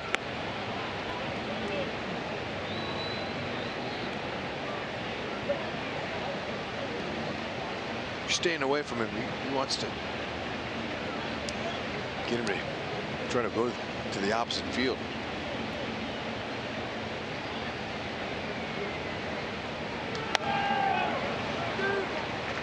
That was a slider up.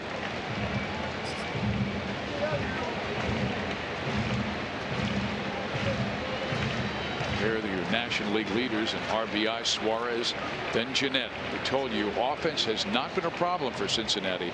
The reason they are in last place in the National League Central is because of bad starting pitching.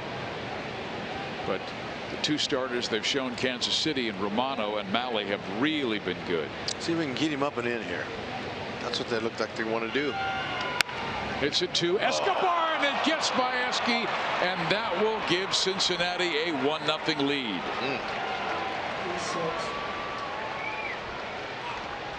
An error will be charged to Escobar.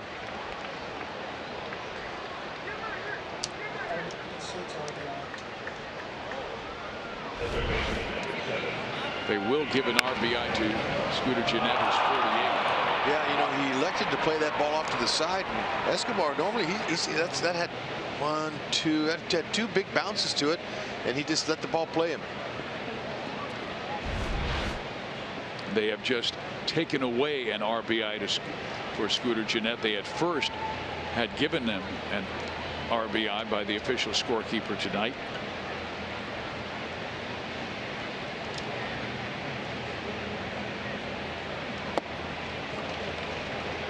Now Suarez.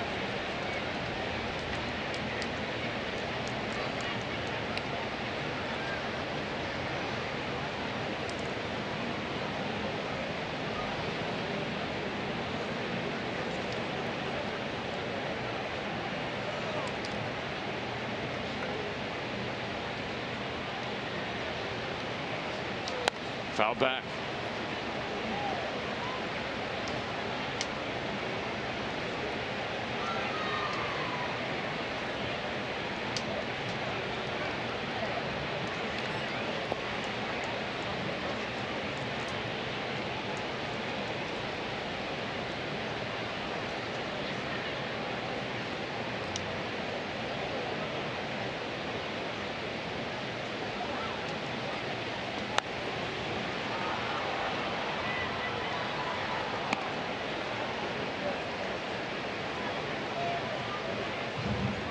Suarez, he looks like he's trying to hit a ball out of the ballpark. He's got a big uppercut swing working now.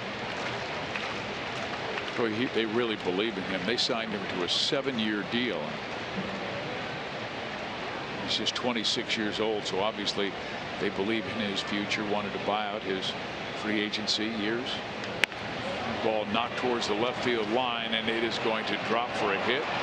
Racing to third is Scooter Gennett, now first and third for Cincinnati with a 1-0 lead. Fox Sports Kansas City and the Des Moines Radio Group are bringing Des Moines best fans to the K on Raised Royal Fan Express on June 16th. For more information, go to theroyals.com/fan express. It's always fun. It's a shame Cincinnati's not in town for that Des Moines Fan Express, because Scott Schebler is one of the pride of the state of Iowa. Played for Des Moines Area Junior College. Now Jesse Winker, who grew up in Orlando, Florida. He's 0 for 5 in this series. 11 hits his last 8 games, though. Winker, he's only grounded into 3 double plays. How about making it 4?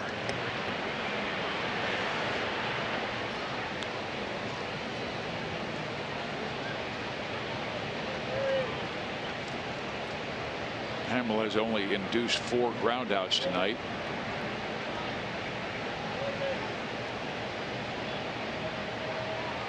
Five, I beg your pardon.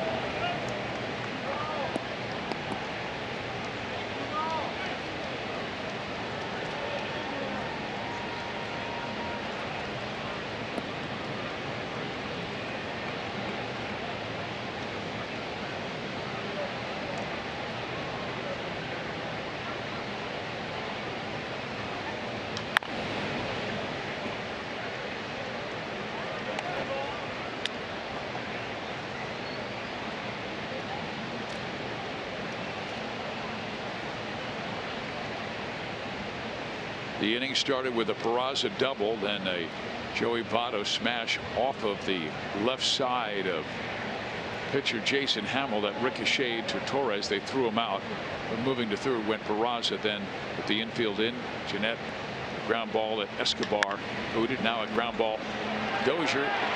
Oh, and a bad throw by Hunter after he gets 1 out, and moving to third base. Well, you know, it's a tough angle, and he had a couple of options. He could have stepped on the bag and got the runner at home, which might have been a good idea.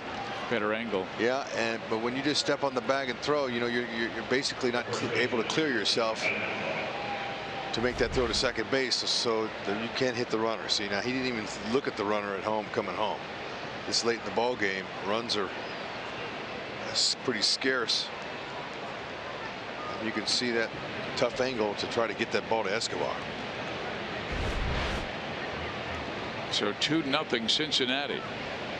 Royals, we were talking about their outstanding defense that they have played tonight. Now a high popper to the right side. But they did not defend well in this 7th inning, and the result is 2 runs for Cincinnati. We'll be right back.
normal, deserved better in that 7th inning.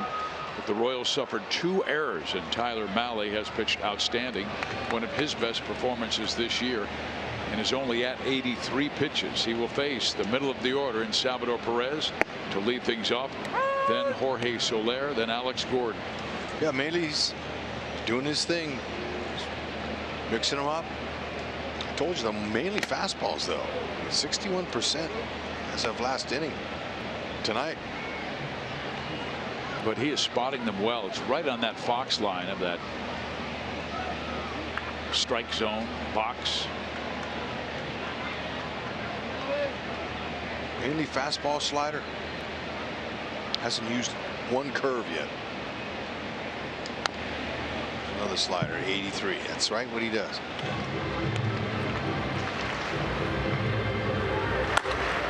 Garrett and Hughes in the bullpen. Amir Garrett is the left-hander we saw last night. Close it out in the 10th inning. Salvi to right field. Schebler still going back and is there to make the catch, and 1 down. Well, it's gone on for a while. Kansas City is second to last in runs scored in the month of June, just 2.1 per game. Only the New York Mets are below the Royals, and the Mets were shut out today by Atlanta 2-0. It's tough for a pitcher. DeGrom pitched extremely well for the Mets today, and they didn't get any offense for him. Here is Soler, who rips one sharply off the edge of the glove of Peraza into shallow left field. That'll be a base hit. There's a good, solid, clean hit for him. I mean, wasn't as clean. That's a hanging slider. And it wasn't as clean. I mean, with Peraza getting his glove on it, you know, it's 109 extra velo. I don't think he would have got through the gap, but still Peraza kept it from a possible extra base, and Railman's seen enough. Yeah, with the lefty Alex Gordon up, he had Garrett, who's been so tough against lefties this year. So our Chevy call to the bullpen is that lanky left-hander, Amir Garrett. We'll be right back.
Lefty Amir Garrett. Now Garrett, 31st game this year, 2.21 ERA, and actually his numbers are better against right-handers. Hud, we're talking with the Cincinnati Reds brass. They say when he faces a left-hander, it's usually the most talented left-hander in the lineup. That's right. You know what? Still not much doing off him. Just under 200 opponent's batting average. But you know, he's got some a really good fastball that jumps. He's got a low to mid 90s, maybe some upper, and four-seamer, slider, changeup. out pitches his slider, especially against lefties.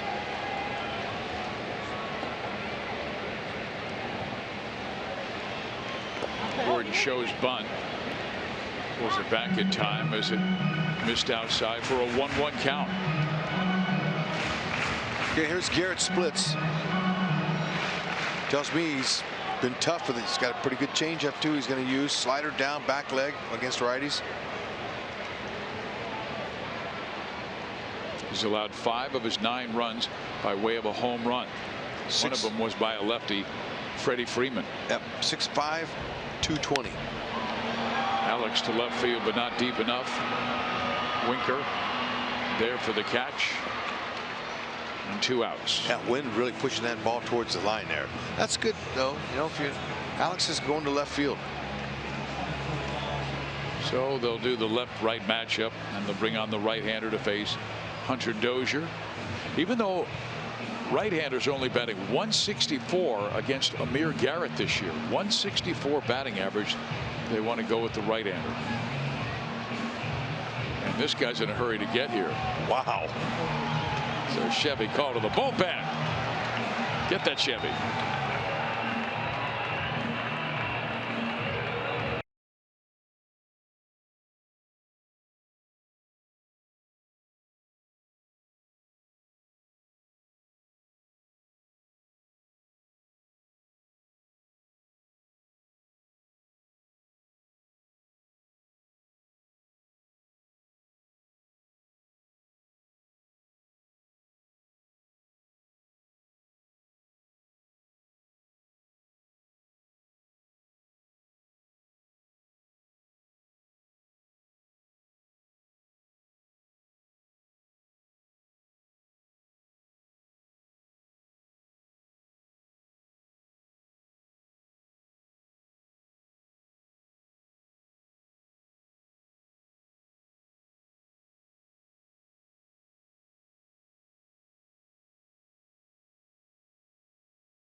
Hunter Dozier, the rookie, steps to the plate against one of Cincinnati's top relievers, Jared Hughes, a 1.02 ERA.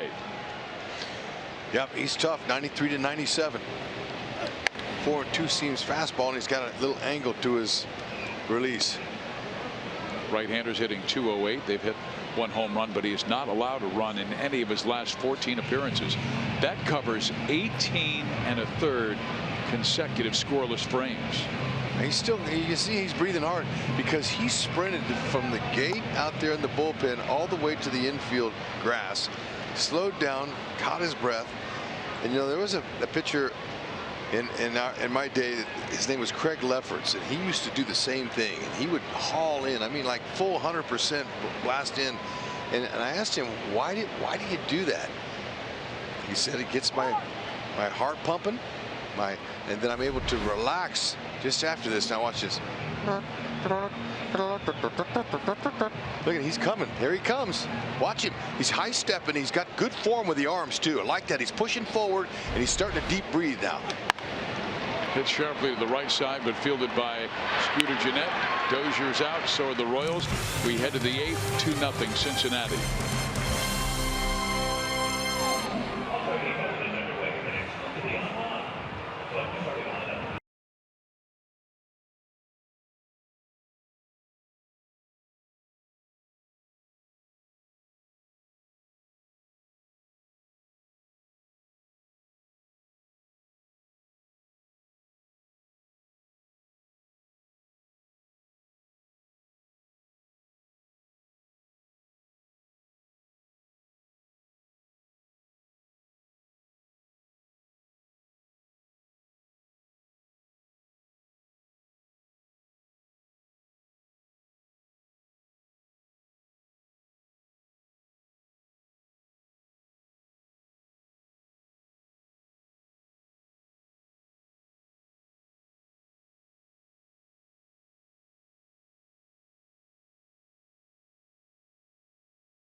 Royals Hall of Famer Jeff Montgomery.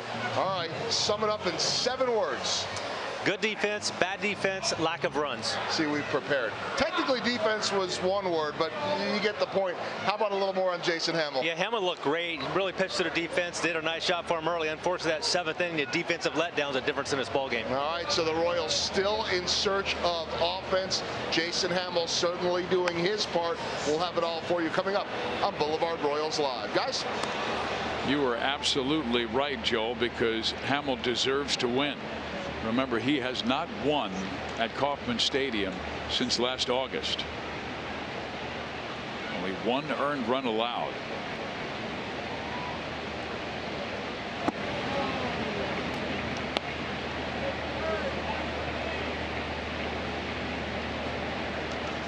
Quite frankly, it should still be a 0-0 game because if Escobar makes the play, they don't send the runner from third base.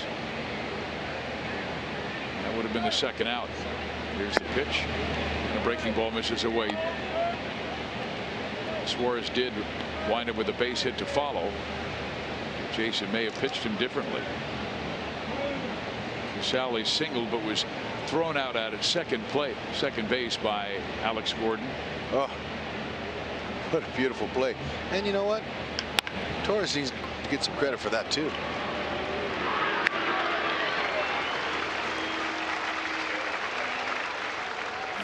Our Dodge drive of the game. Escobar's error. See, the base runner was going to hold at third. That was a mistake.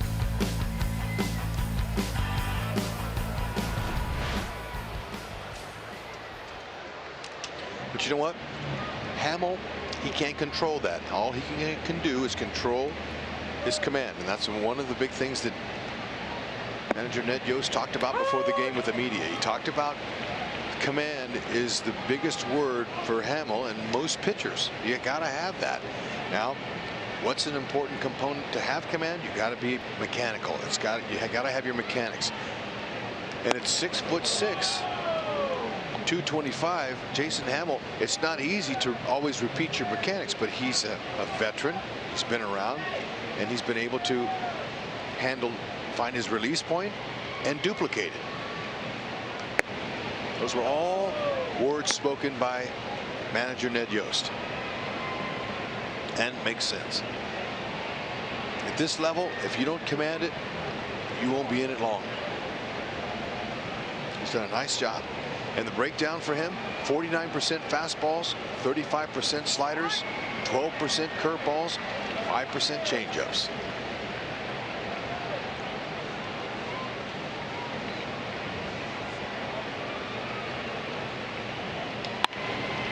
Now Billy Hamilton on for the first time.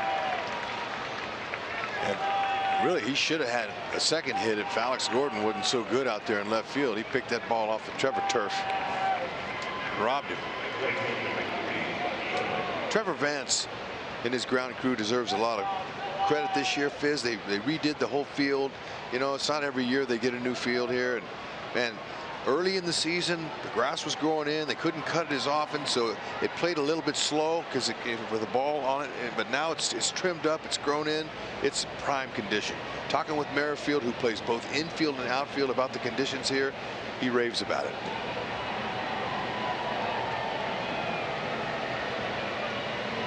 Schebler the batter. Hamilton likely to be aggressive. Does not go, and the pitch is swung on and belted left center field, and that's going to knock in a run, and it's now 3-0. Wait a second. It's a ground rule double. Yeah, there was no one going to catch that one. No, and there was no chance they were going to get Hamilton, so the Royals very fortunate to get the ground rule double, so it's still 2-0. Now if they can just get Peraza and Votto out.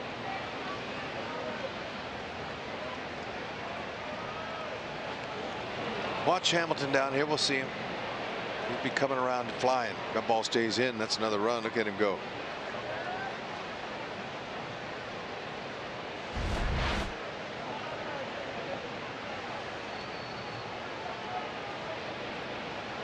Did you see how home plate umpire Manny Gonzalez was over there at third base? It's because the last Diaz went out.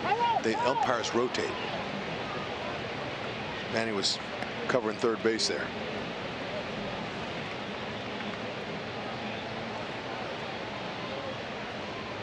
Peraza is their best bunter.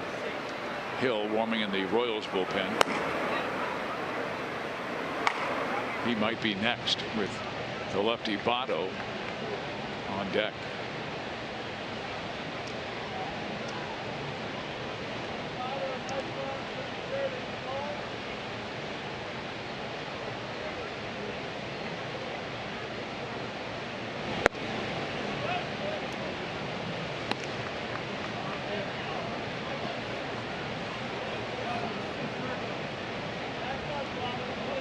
Infield in. Let's see if they can make a play this time.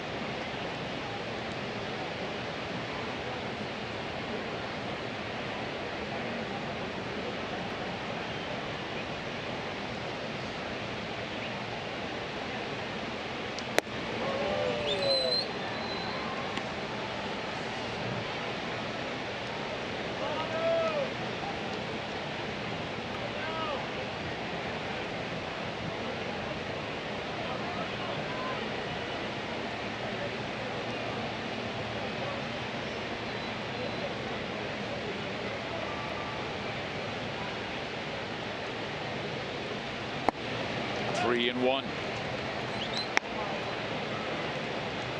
You know who's on deck.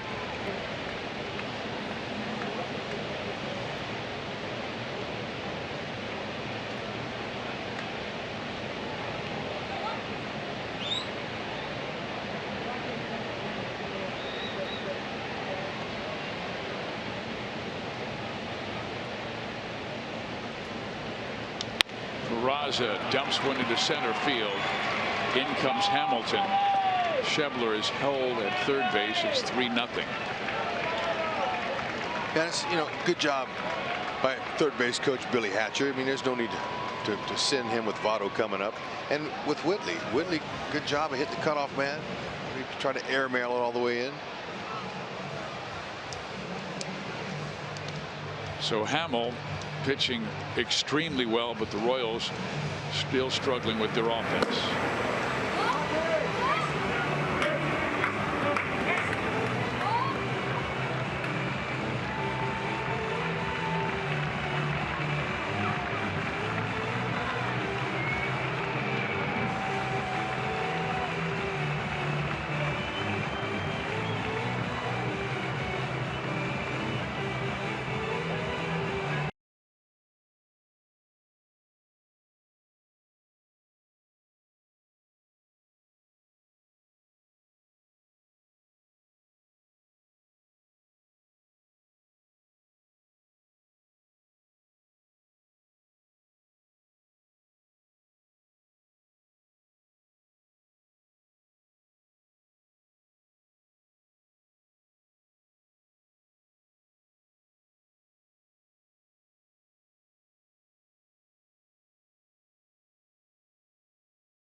On base belong to him.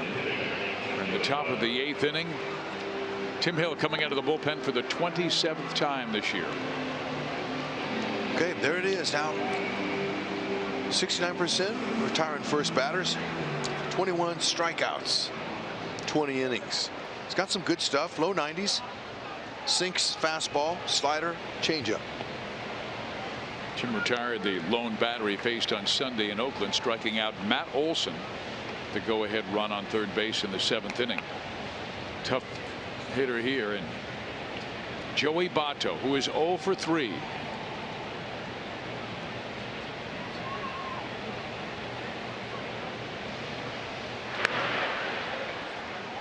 Peraza with 9 stolen bases this year.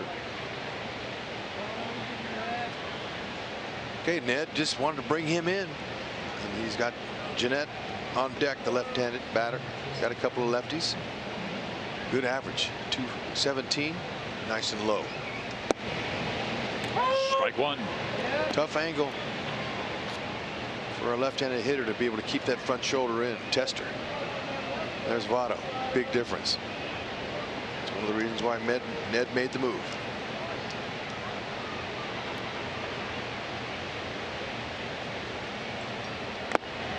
Strike two. And there is nothing wrong with your television set. That's right. That's 3 inches he's choking up and on that bat. At least 3 inches. Sometimes more. Very unusual I can't style. remember a number 3 hitter choking up that much. Well, you know, Barry Bonds, home run king. But he didn't choke up that much. No, not that much, but he choked up an inch or two. You're right, he did. That's 3 inches at least, maybe more. Too short. And they get the double play. So the score remains 3-0. Good job by Tim Hill.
The 8th inning, and Royals fans, if you can't catch games on TV, you can stream games live on your mobile device. Download the Fox Sports Go app, log in, and stream the Royals.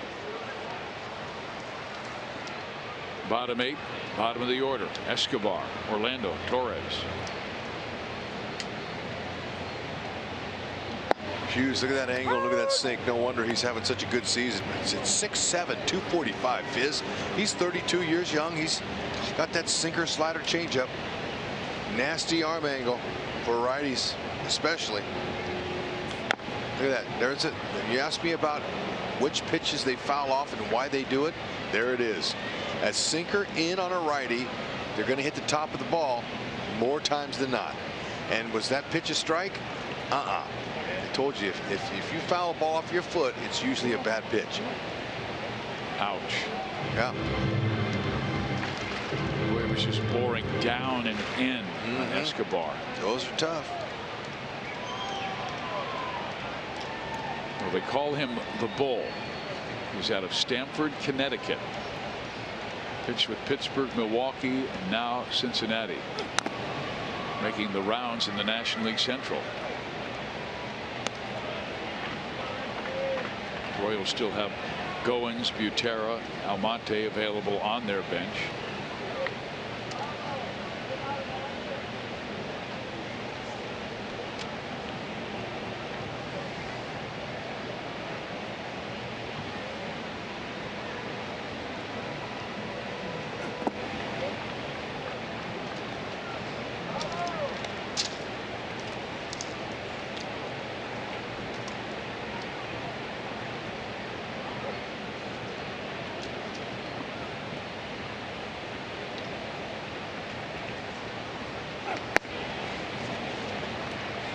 Esquio for his last 19. Tonight he has flied out twice to right field. This is the 401st consecutive game that he has played.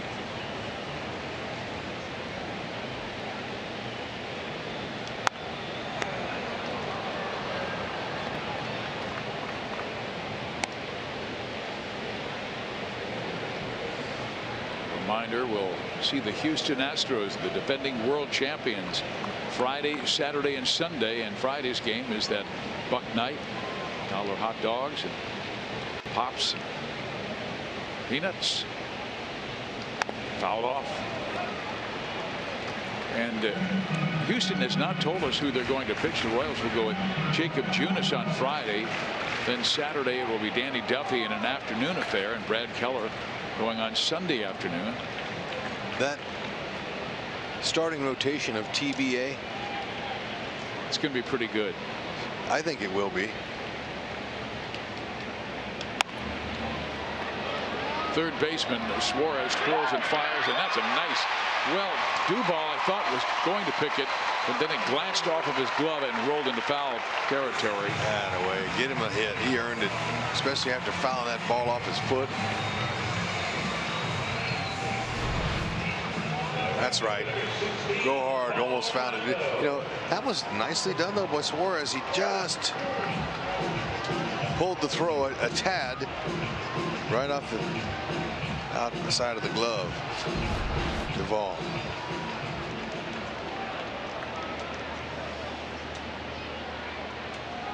So the Royals with their fourth hit. 3 singles, 1 double. Orlando the batter. And he chops it to short. Only play will be first, and Orlando is out. Fans, this copyrighted telecast is presented by authority of the Kansas City Royals and may not be reproduced or retransmitted in any form, and the accounts and descriptions of this game may not be disseminated without the express written consent of the Kansas City Royals. Escobar now in scoring position. Looks like it's going to be Charlie Morton, Dallas Keuchel, and Lance McCullers for Friday, Saturday, and Sunday. We just did find that out.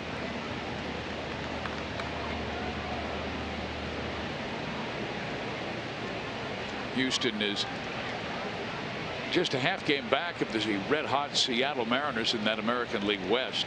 They swept the Angels today. Houston has won 6 straight. There's a ball struck to the right side, but foul. See what that heavy sinking fastball of Hughes does?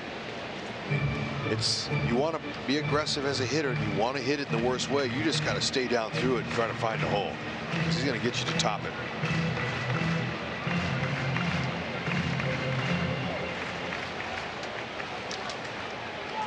Yeah, there are regular sinkers, and his is a nasty, heavy sinker. Yeah, they call those bowling ball sinkers. Those are when you hit them, it feels like you're hitting a 8-pound shot put.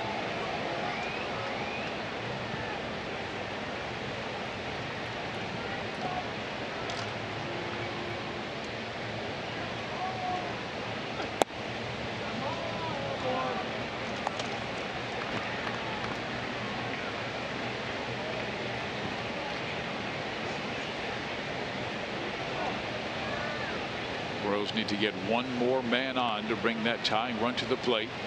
Turn the lineup over to Whit Merrifield.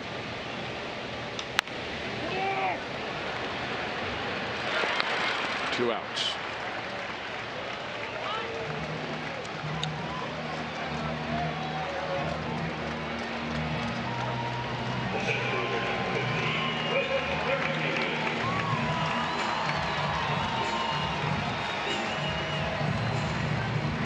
Witt is 2 for 3 tonight with a single in the first and a double in the sixth.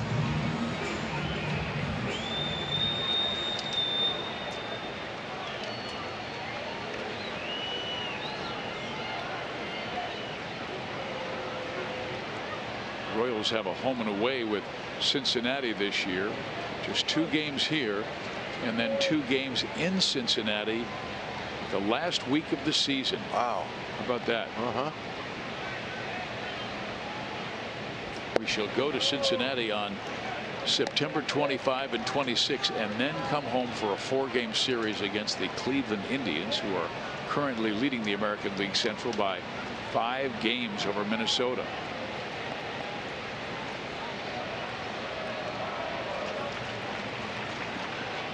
Royals have not scored in the last 12 innings. I told you their last 12 games, including this one, averaging right at 2 runs per game, and that just will not add up to many victories in this day and age of offensive-minded baseball.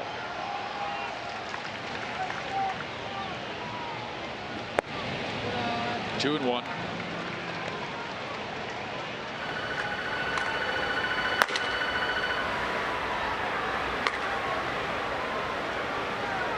Peralta and Iglesias. Peralta, if it's not a save situation,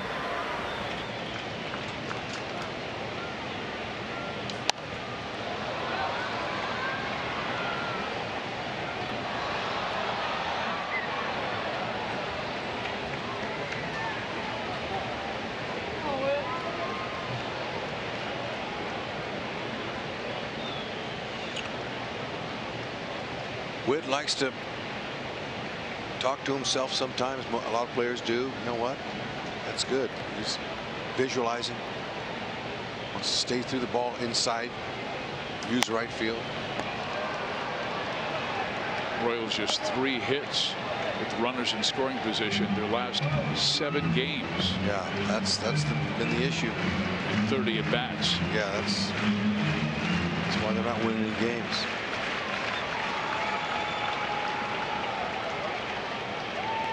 And you know what? You just have to work your way through it.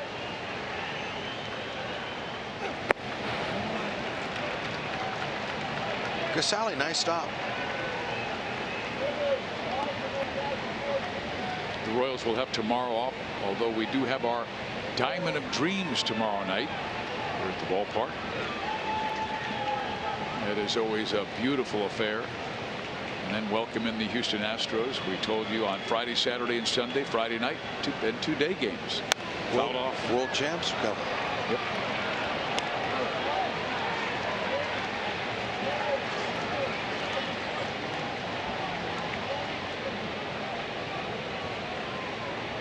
Eighth pitch of the at bat on the way to Whit Merrifield from Jared Hughes, who's right now at 22 pitches.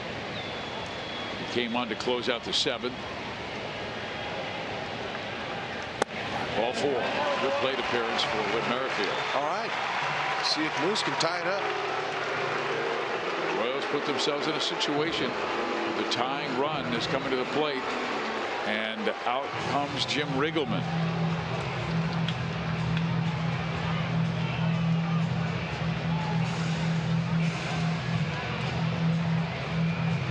Wandy Peralta, the left-hander, was warming up for just this situation.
chance. They have runners on first and third, 2 out.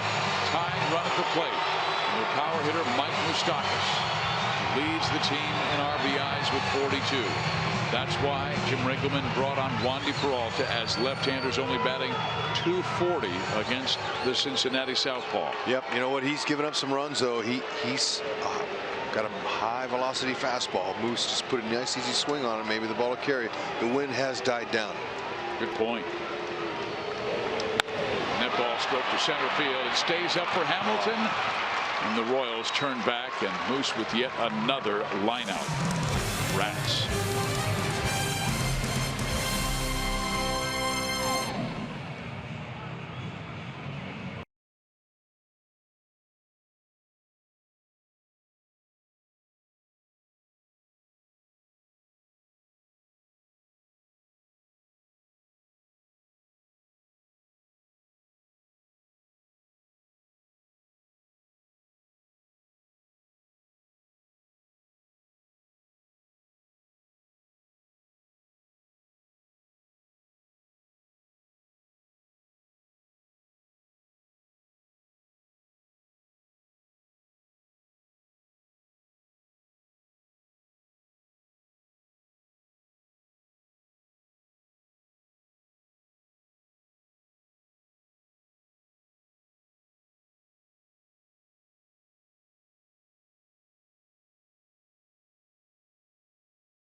Going further so you can. And by Steel. Outdoor power equipment. Pick your power, fuel, or battery with Steel. Search STIHL.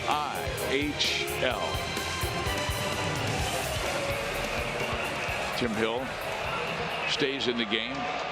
Reds leading the Royals 3-0. We head to the 9th inning of play. Hill came in to get that 6-4-3 inning-ending double play to stop the 8th. And now it'll be Jeanette, Suarez, and Winker in the 9th.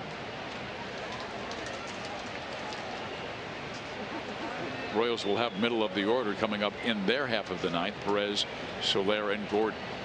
You know, after his inning and he induced the ground ball double play, Cal Eldred was talking to him immediately in that dugout. Hill, okay, you're going to stay in, and they were going over the hitters for him, giving him every advantage he can. He said, you're going to have Jeanette, Suarez, Winker. Let's focus on these guys, and let me give you what I have in my scouting report. And then you try to execute. By a diving Escobar, and Jeanette with his second hit of the game. This Father's Day, give Dad the gift of baseball with MLB.tv. Watch baseball live or on demand on his favorite supported devices. Save 50% now through Father's Day.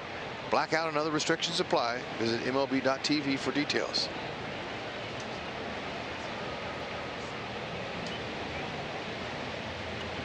Right-hander Suarez, who singled his last time up.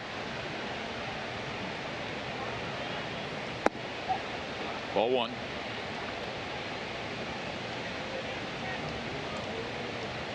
These Reds are all about tradition. They've been playing baseball since 1866. 103 years before the Royals started. Fouled off. They were the first team to wear their pants to the half knees. Did you know that? No, I didn't. With red stockings. Thus they call them the Cincinnati Reds. Did you know that Joe Nuxaw, a left-handed pitcher, was the youngest pitcher in Major League history at 15 years old? He was pitching. Can you believe that? In North Cincinnati And the scouts saw him, and the Red Stockings were just desperate at the time. And I believe it was during World War II. And they saw this kid throwing really hard, so they brought him in.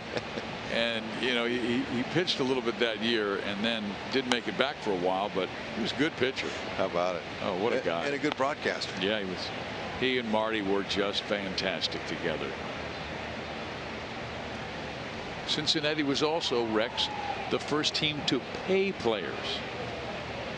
Huh. The total payroll of the 1869 team was $11,000. Good for them. Torres bobbles. It might be the third error of the game by the Royals. Got to at least get one. Yeah, he just was trying to be too quick. Took his eye off it before he got it. Got a first man sure, second man quick. And that's what I was taught.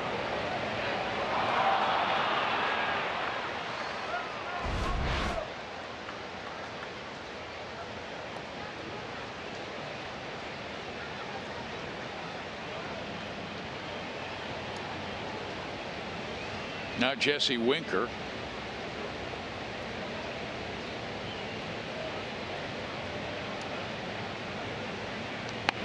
And he bunts.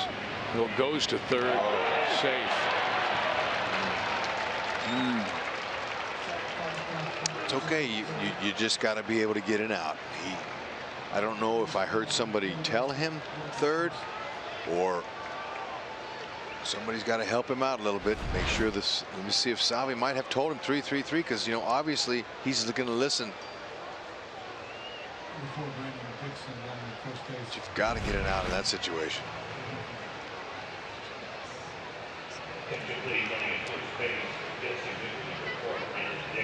So it goes a sacrifice and a fielder's choice, and Hill is out, and the Royals trailing 3-0.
Wide open. Dixon comes on to pinch run at first base. And Jason Adam comes out of the bullpen for the 14th time this year. Okay, he's going to get after him with his hard fastball, mid-90s, big curve changeup. Nobody out. Tough situation to come in here, but you know what? Your focus is down in the zone. Attack the strike zone. As you will see Adam versus Adam. Another Dave Holtzman special.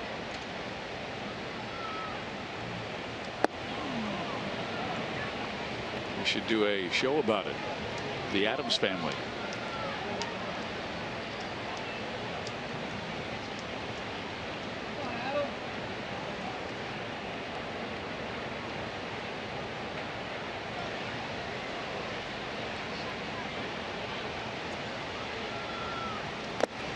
1 ball, 1 strike. That's right. Just focus down in the zone.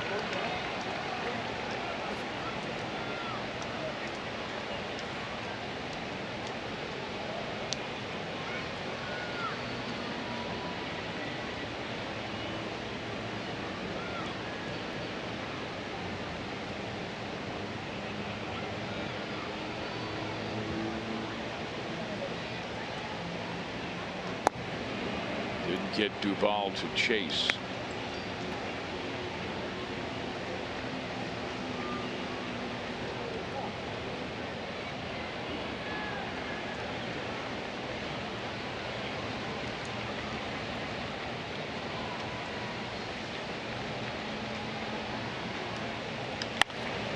Out of play, and it's a 2-2 count. Adam has good stuff. He's going at him. He's keeping the ball down in the zone. That's what you want to do.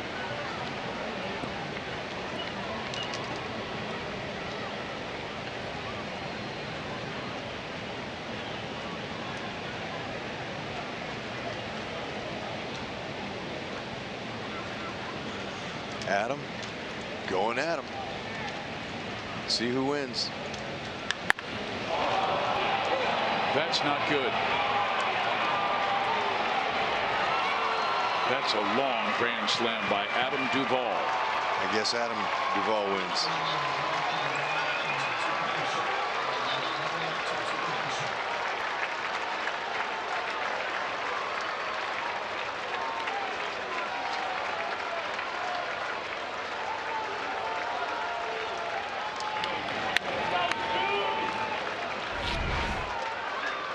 Four-seamer challenged him. Duvall loves the fastball. He can backspin a ball with the best of them.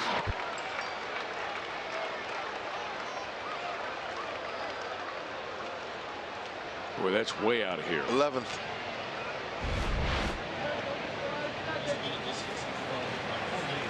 So Cincinnati now has a 7-0 lead. And the Royals still looking to get their first out of this 9th inning. Last night, KC led 1-0 going to the 9th. A home run by Barthak tied it, and then the Reds with 4 runs in the 10th to win it 5-1.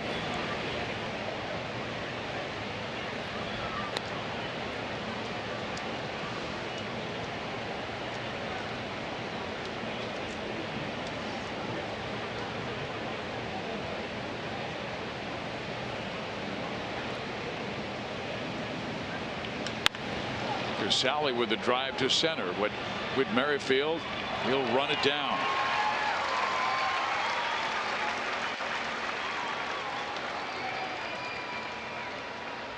Adam, you know, he's young. Remember when he got called up a month or so ago and had some success early, and you know, this game is a very difficult game on anyone, especially when you're young and you're trying to make your way. And you're going to find out that these hitters at this level up here, they don't miss those pitches that often. In the minor leagues, it's a little bit different. You know, you might get away with velocity and you can blow it by, but up here they're used to heavy velocity. You're going to have to really concentrate on his secondary pitches. That's going to help him a lot. The velocity is good, but that curve, he's had difficulty finding the release point to his curveball and his changeup. Those 2 pitches he'll have to bring in more and have better command with for success up here. Dozier gets the 2nd out.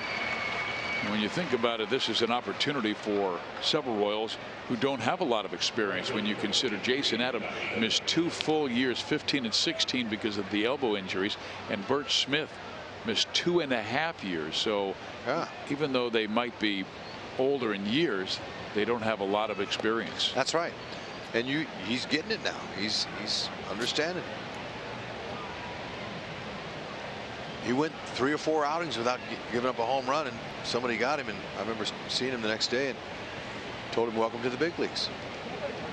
He now has allowed 6 home runs in only 14 games, and a hit by a pitch is Scott Schebler. And I would imagine most of them are off his fastball.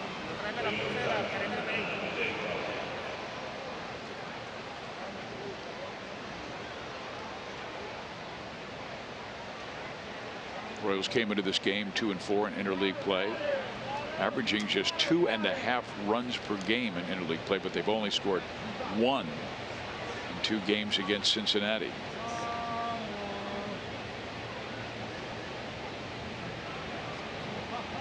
Perez has been on twice with a double, a single.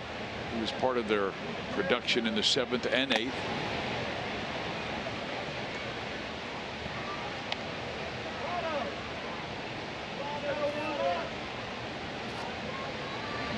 Is he always in a good mood? Incredible. He's happy. Be a fountain, not a drain. He's happy.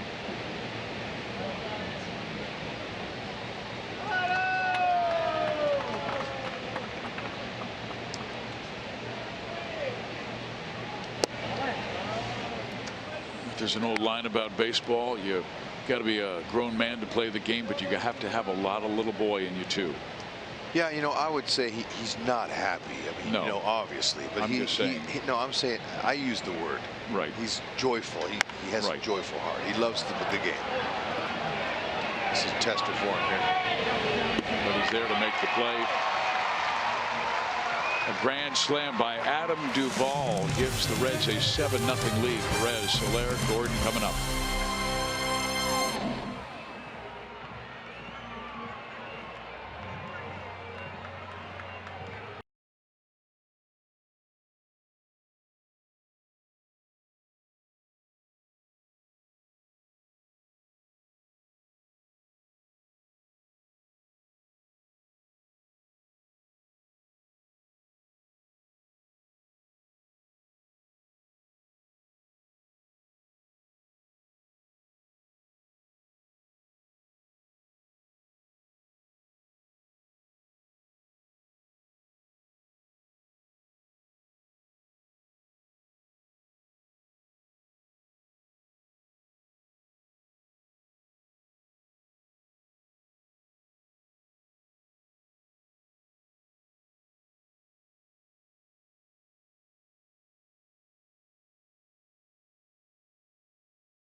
This is a walk-off home run by Mitch Haniger, and Seattle is 20 games over 500 for the first time since 2007.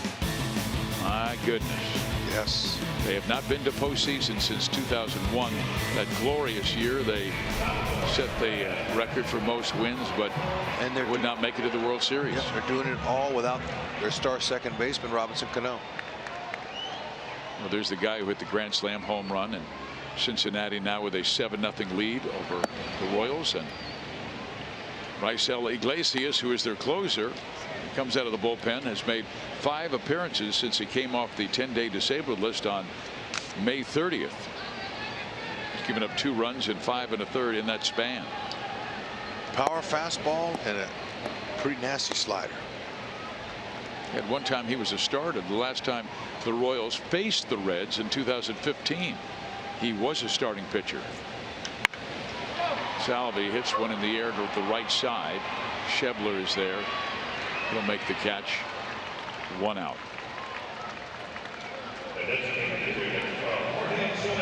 Alex Blandino is the new second baseman.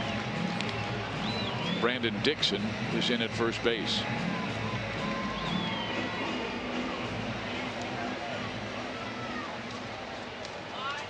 Now Jorge Soler, who has been on twice with a walk and a single.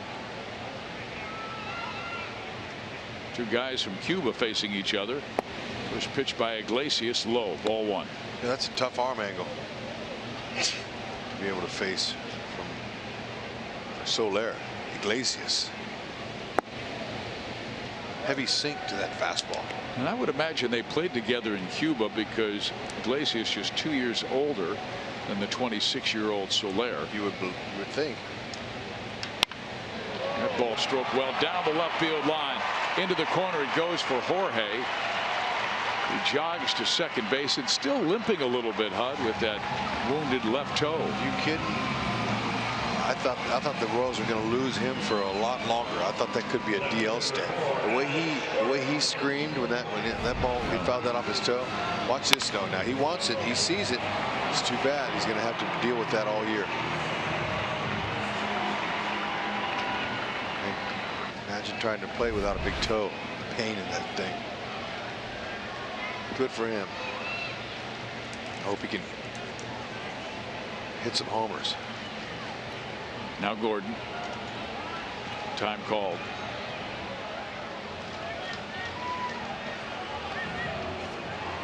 Casale comes out. Suarez and Blandino come in. May be doing the interpreting.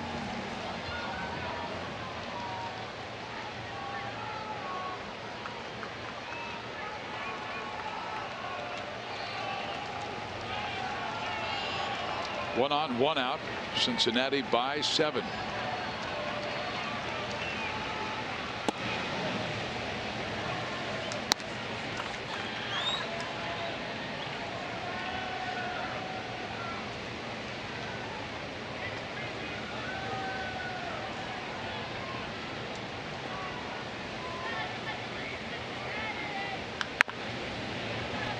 Held off.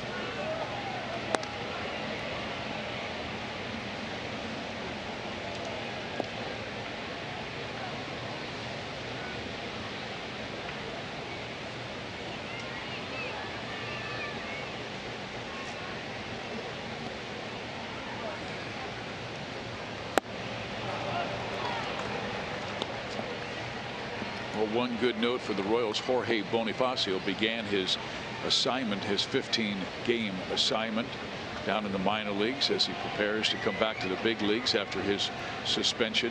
Yeah, and you know, Ned was talking about how he's been in spring training ever since the Royals left spring training. So he's in good shape. And he's 1 for 2 tonight in their game at Tacoma. That game just started about an hour ago, so he is 1 for 2. It's a 0-0 score, Omaha and Tacoma.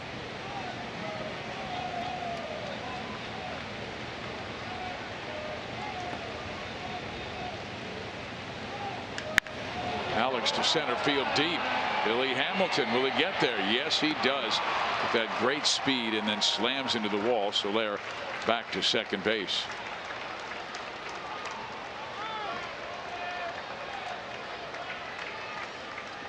Man, that's 3 good swings by Alex tonight, all to the opposite field. Now this is an excellent play. You can only catch that, man. He crashed hard into that wall too. But you see the padding down below there. That's a nice thing to have. Man, he went with his cleats heavy and hard in there. Excellent concentration. That was not easy. Kind of jammed his feet up in there. Might have something to think about tomorrow. Yeah, and by the way, Hud, Trevor Oaks got the start in the Omaha game. He's thrown 3 shutout innings. Oh, he's back in that starting rotation. Okay. Here's Hunter Dozier, 0 for 3. Well, that's a good sign for Alex, though. Alex has hit some really good balls to the opposite field.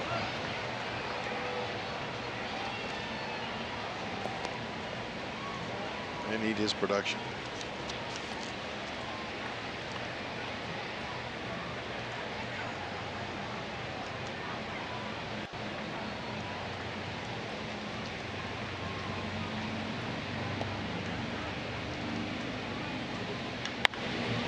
Popped him up. Dixon. Game over. Jim Riggleman returns to Kauffman Stadium and knocks off the Royals 7-0 the final score. We'll be right back.